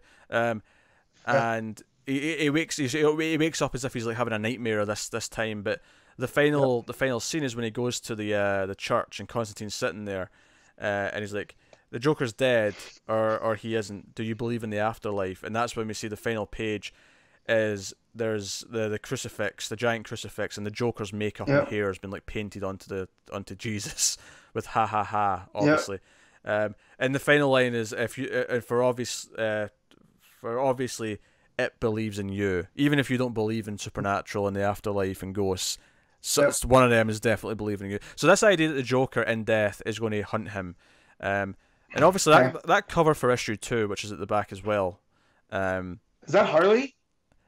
I'm not sure. I'm not sure if it's a Joker with like a wig on, or if it's Harley, or if it's like the Joker taking over someone like Deadman does. I'm not sure. Yeah, because to me it looks like Harley because she has the star and the diamond on the face, but she has like almost the Dia de los Muertos, skull makeup going. Yeah. And it looks great. So, it's an interesting concept that Batman can't escape the Joker even if he shows up dead. No. Well, and even if this is all just psychological, right? If we get to the end of this and it's not that something that he did led to the death of the Joker. Like he didn't actually kill Joker, right? Joker went too far. He fell off the bridge and died and whatever. But that still haunts Batman. No matter what he does, he'll be haunted by the death of Joker forever, like he's haunted by the death of his parents. But this makes me want to read. I never read their Joker series or the graphic novel. Yeah, so that series is one graphic novel. It's just one thing, but yeah. Yeah, I need to read that, and I need to finish their Luthor because I have that, the Man of Steel. I need to read Luthor. I've not read Luthor, but Joker was very good. Joker was all from the perspective of a henchman who is with him. Well, and it's very real world versus which I got out of this. Like this feels like it could be the same continuity as Joker. I don't know, but it feels very true to life because Constantine even has a line about how tough Batman is because he's not some Kryptonian or a warrior gifted by the gods. He's a tough son of a bitch.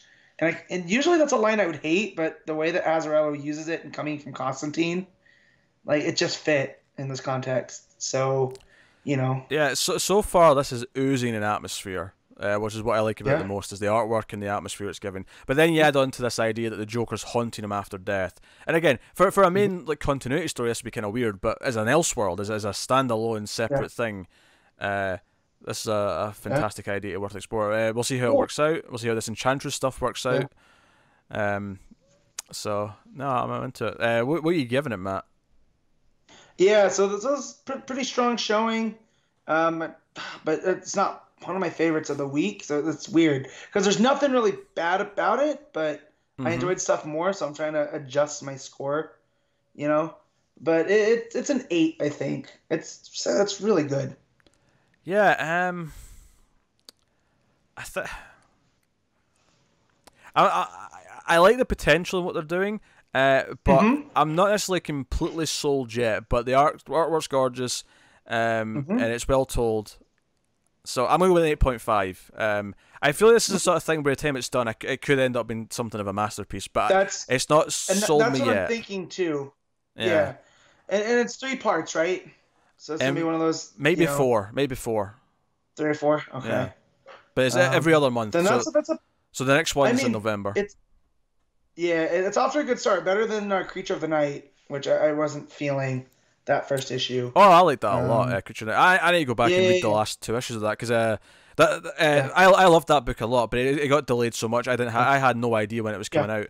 And then by the time issue 3 came out, it had been so long since I'd read issue 2 that I felt like I needed to go back and reread it. So I've not finished Creature of the Night yet, but that was very good from what I read. Okay. But yeah, this hooked me more than that did, I think. So it's very different, though, of course. It's Well, no, but I'm just saying in the every other month No, Like, I'm sure, not yeah. gonna forget about this. Like this one, I'll look forward to seeing when it's coming out. No. Just won't read it super late at night, you know. Yeah, no, I dug it a lot. So yeah, 8.5. Which does take us on to our favourite stuff of the week. We pick our best panel / moment, best art, best cover, and our top 5 books of the week. So that's what we're going to do. So we'll start with best panel / moment. So probably a few things you could pick from here this week, actually. Matt, what you got? Yep, good time. So I wasn't going to do it, but I have to. And I hope this doesn't step on yours. But it's from Mr. Miracle. It is that 2-page splash from Gerads. You know, it's got all my favorite characters in there. Booster's there, Superman's there, Starfire's there. Like, and it just looks so good because I haven't seen Gerads draw those characters before. So, you know, there's a classic feel to them. Plus, you have all the flashes. It really goes. Yeah, hard to fault, and that could have been maybe the pick, but I think I'm also going to go with Mr. Miracle. But I think instead of that, I'm going to go slightly before that, and I'm going to go with basically just after they've won, and they're looking at each other, and they're both bloody and beaten, but there's success. It's the last panel in the page before Metron reveals himself. Where he says, like you always said, Dad, always marry up, when he's talking about how Barda made the dagger. Because it feels so triumphant. It feels like, yeah, you fought through it, you beat him, you know, screw him, you beat Darkseid. So right. That's good. My runner up was from Justice League. It was Joker, Grodd, and Sinestro standing there the whole page, the way that it's laid out, and that was super good too. So that takes out a best cover. What you got, Matt? I gotta look at some of these variants. I don't mind it. I'm going with the Batman variant. I like the Mr. Miracle variant by Gerads. It's very good, but the variant on Batman by Martina is just. I mean, his artwork's always good because it's always this painted style. It's always super atmospheric. Yeah, I was thinking of the Aquaman variant. There's 2 of them. There's one that looks like the movie poster, and it wasn't that one. It's the other one. I'm not sure if that's Middleton or not. But it's got Mera and Arthur looking at each other. That looks like Middleton to me. Yeah. Yeah. That's really nice. I think I gotta go with the Mr. Miracle variant with little Jakey holding Darkseid's hand. It's very good. It's really good. It's very good. So cool. So then next up, best art. What you got? This is tough this week. Because I think normally you'd be like, Gerads wins it, but then Damned comes out and we've got this Lee Behermo art, which is just stunning from start to finish. But you also have Janin. Justice League. Yeah, with Janin, and it really looks good too. So, how you think I have to give it to Janin? I just like the way that his Justice League looked great. His layouts were really there. That's fair. Can't fault anything else. Yeah, I mean, obviously, I love that. I love Gerads. It's not a week to fault for artists, but goddamn, I have to give it to Behermo. I have to give it to Damned. The art in that was just like it was so otherworldly. Yeah. It was like something. It was almost like a Martina level cover, but on every panel. to put it simply. Yeah, and that's what Bermejo does. You know, you don't see him doing week or monthly comics that much. They're always these graphic novels or miniseries, you know, that come out like this. Because artwork that level takes attention and time, which you can't necessarily do on a monthly. Which takes us out our top 5 books of the week. So Matt, hit us with it. So number 1's Mr. Miracle. Number 2 is, I think I give them the same. I can't remember. I'll give it to Batman, and then Justice League, and then Damned, and then Nightwing. I feel like my list is going to be very similar because we read the same 7 books, the exact same 7 books, and Green Lanterns and Aquaman were definitely the weakest of the 2. So, I am also going with Mr. Miracle at number 1. I will then go with Batman at number 2. And then I think I'll go with Batman Damned, and then Nightwing, and then Justice League at number 5. So very similar, just swapping a couple around, but less books this week, so it makes sense. So yeah. But that is the show. That is everything. That lets me tell you what's coming next week, and boy oh boy, prepare yourselves, because next week is a hefty week. It will be a big show. An embarrassment of riches. Big show, because next week we have Doomsday Clock number 7, and that's got the Sentinel's Green Lantern lamp on it. The lantern itself, I guess. Yeah. So the Doomsday Clock issue 7.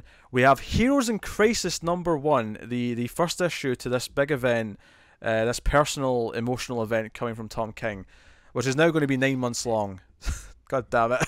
Yeah. But hey, good for us. So when my brother was here, something epic would happen, or we would zing each other, we would do that rap horn sound just to add to it. And I feel like after you said Doomsday Clock 7, I almost did it, forgetting like people wouldn't have context for it. Okay. And then I almost did it again with Heroes in Crisis, because that's how excited I am. Give us one. You've explained it now. Give us one. Yeah. So you go bam, bam, bam, bam, bam, bam. Like the air horn.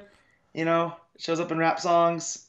I have an app, and I got the app banned at my house. My wife was so tired of hearing it between me and my brother that... That's pretty good. Yeah.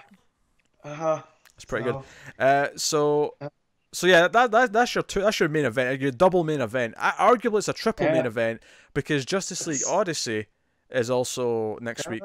I don't even have that on my list. I even added it to it. I just remember that. I'm trying to structure it. This is like a wrestling card. What is that? Is that the, that's the bitter rivals in the Hell in a Cell to end it all. Loser leaves town cell match is what this is. So Justice League Odyssey number 1, which is the weakest of the 3 main events, bizarrely, even though we're looking forward to it. But Heroes in Crisis, Doomsday Clock, Justice League Odyssey, and on top of that, we have Detective Comics 989, Action Comics 1003, The Flash number 55, Justice League Dark number 3, Batgirl 27, The Terrifics number 8, Titans 26. Oh, luckily though, we can delete Teen Titans 22. We're not covering that. Good. No, that's gone. Good. Well, that's not even. I'm looking for it. That's not even out this week. They bumped that. Okay, cool. Yeah. And then Silencer number 9, and then Batman Kings of Fear number 2. It is a huge week next week. Also out. Did you see? Did you say Batgirl 27? I did, yes. Okay, I missed that. Yeah. Also out, we're not covering, is Wonder Woman 55, Batman Beyond 24, and Raven Daughter of Darkness number 8. So we're reading the majority of the books next week. And here's the weirdest thing, is that out of the 2, 4, 6, 8.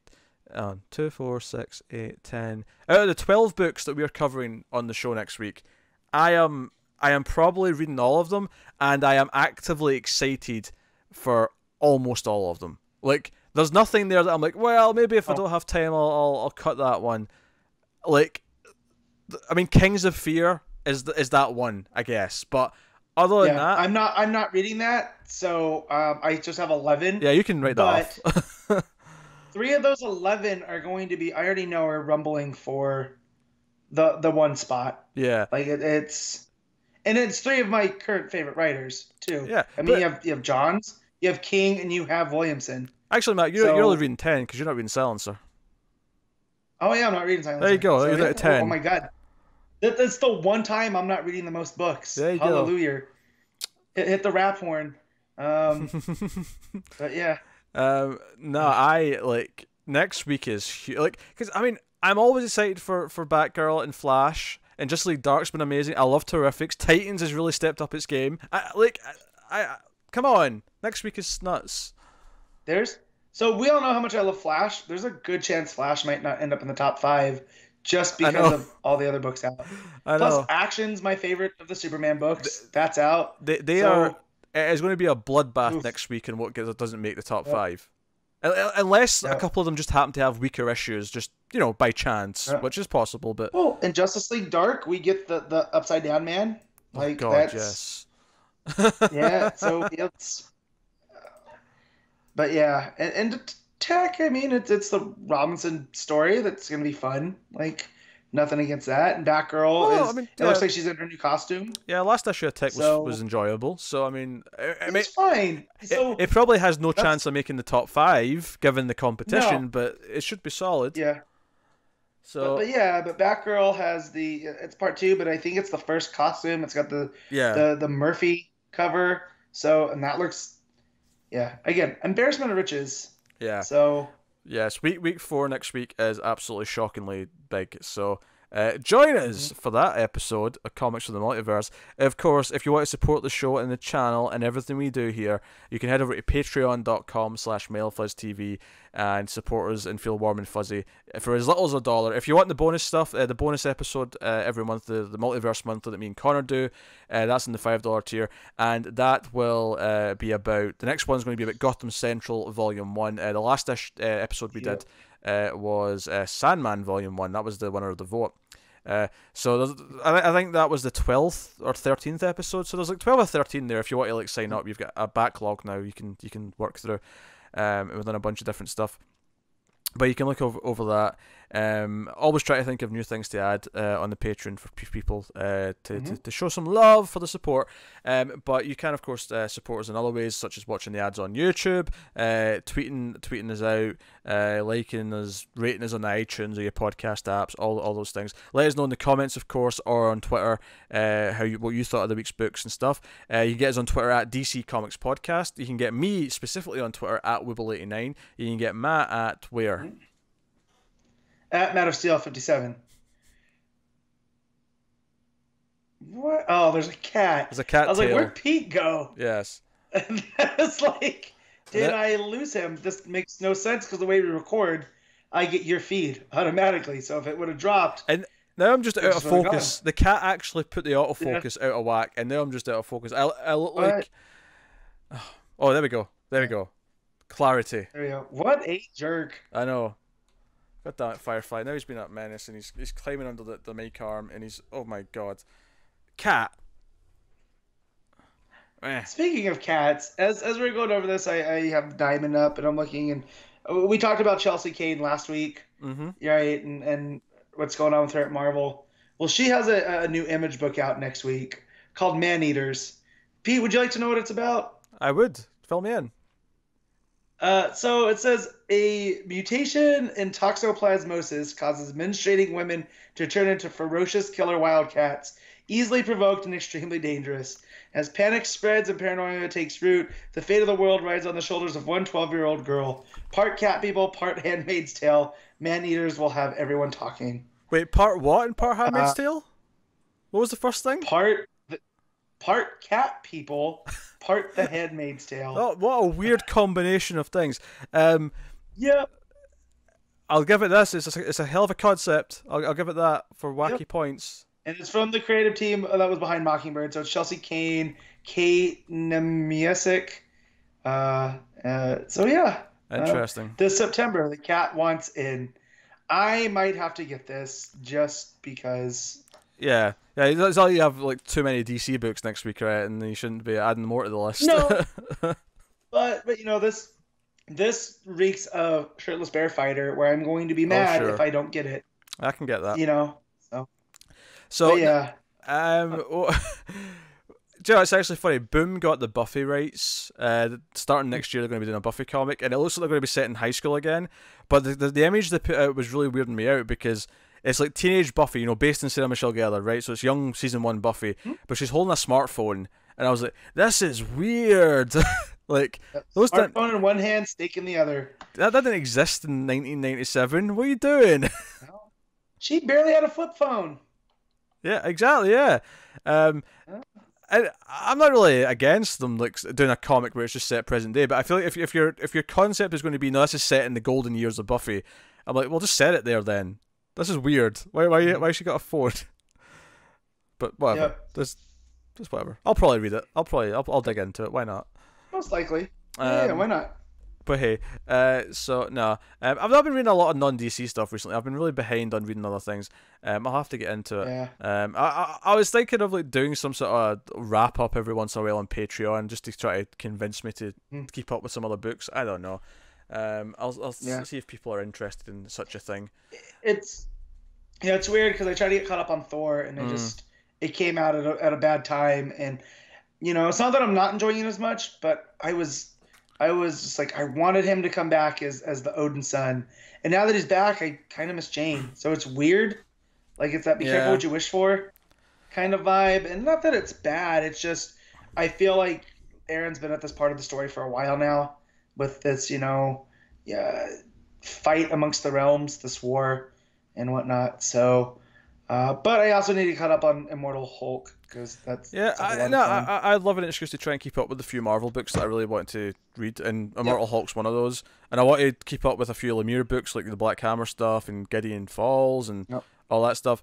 So I don't know. I was thinking of doing something for the $1 patrons or something, where just every no strict schedule, but every month, give or take, I'll sit down, just here's all the other non-DC books I read this month, and just talk about it. I don't know. If anyone's interested in you talk about man-eaters.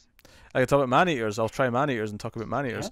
I don't know. I was just looking for a reason to motivate me to be like, no, I need to keep up with these other books, because obviously DC, like every week I'm like, no, I need to read them for the show, so I force myself. I'm like, not that I need to be forced per se, but comics, much like TV, because me and Connor do so much TV reviewing, I'm really up to date in like so many TV shows right now, where more than most people are, and I never used to be like that. I used to always let them build up and then binge them later, and I used to be like that with comics. But the podcast keeps me up to date, and I like that. I like that there's something that keeps me to a strict schedule where I'm always up to date and I can talk about the new stuff that's happening. And I could use that for some of the other non-DC stuff, because I'll keep up to date with Marvel books for like 2 months, and then I'm like, nah, I'm not in the mood, and then I'll just let them slip. I need the motivation, damn it. But hey, I get you. So I'm behind on TV because I don't have anyone keeping me honest. I started The Good Place and I haven't gotten back to it. I actually watched both episodes in, and I loved it. Yeah, so I watched both seasons of that over like a few weeks ago. I just binged it really quickly. Yeah, well, it's also my brother was in town for 2 weeks, and when you try to watch something that he's not into, he talks a lot. So it made it difficult. But I'll probably gang through that and then catch up on Hulu. Good Place is pretty good. Good Place is pretty good. So no, that's basically the end of the show. I love how after all the plugging and here's stuff you can go check out. We went on a ramble. Is there anything else I want to promote? Non-comics wise, as to hey, go check that out on Mail Fuzz. Horror movie season's coming up, so I know you and Tim have a lot of stuff planned for Screams. That is true. So. October is the Octoberthon on Screams After Midnight, which is the show where me and Tim sit down and talk about horror movies. We'll watch a horror movie, then we'll talk about it. Hate yourselves.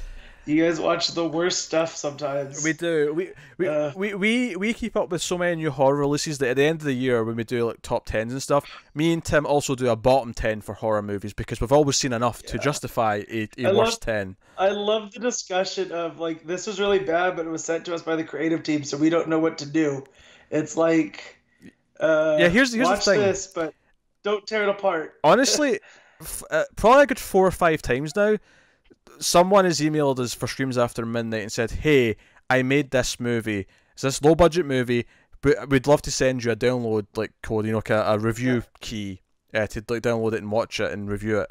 And they'll say, here's a trailer, and me and Tim will watch the trailer, and honestly every time so far they have looked worse than anything we watch, and we watch a lot of bad stuff, and I feel bad saying, hey, send us a download key and we'll tear it to shreds.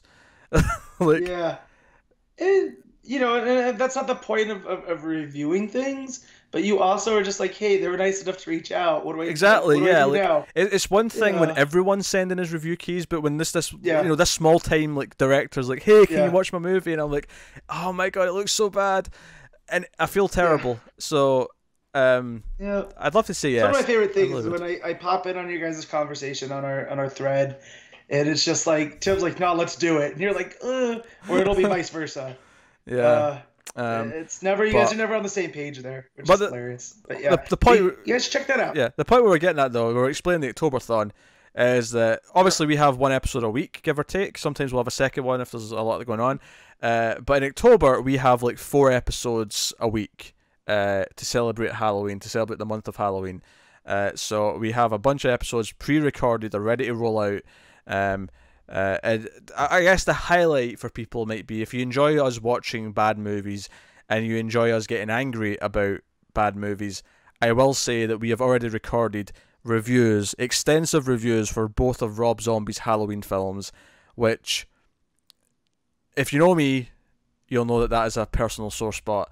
And I will say this, as much as I hate Batman vs Superman Dawn of Justice, as much as that betrays everything I think of about those characters, Rob Zombie's Halloween makes me just a bit more angry than Batman v Superman even does. The first one, because when we reviewed ours a long time ago, that was the first, on 1.21, that was our first Halloween special, if you will. Oh yeah, where we watched all the Halloween movies. And you were far more critical on 2 than you were of 1. I think that's because it was the first time. That was the first time I saw 2. I think that was more fresh at the time. Okay. Whereas, and I don't know if I rewatched 1 when we did that. I don't know if I actually suffered through it again. That might be.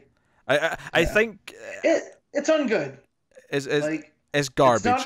It's not as bad as 2, but it's still pretty bad. They're both garbage. They're both 1s out of 10. Don't even kid yourself. They're absolute garbage. But me and Tim go on a tirade, so you can look forward to that in October if you're into horror movies. Yeah, look for that one. And Matt's mic's going right as we're wrapping up. That's good fun. But yeah, look out for that. So no, but there's an audio feed for that as well. You can find Screams After Midnight on your favorite podcast apps and your iTunes, and obviously the YouTube channel has it. So, but that is us. So that has been Comics from the Multiverse, episode 122, I believe. And we'll be back next week with Ginger in tow. So thank you very much for watching or listening. We always appreciate it. Keep reading comics, guys, and always remember to never get lost in the Speed Force. Darkseid was.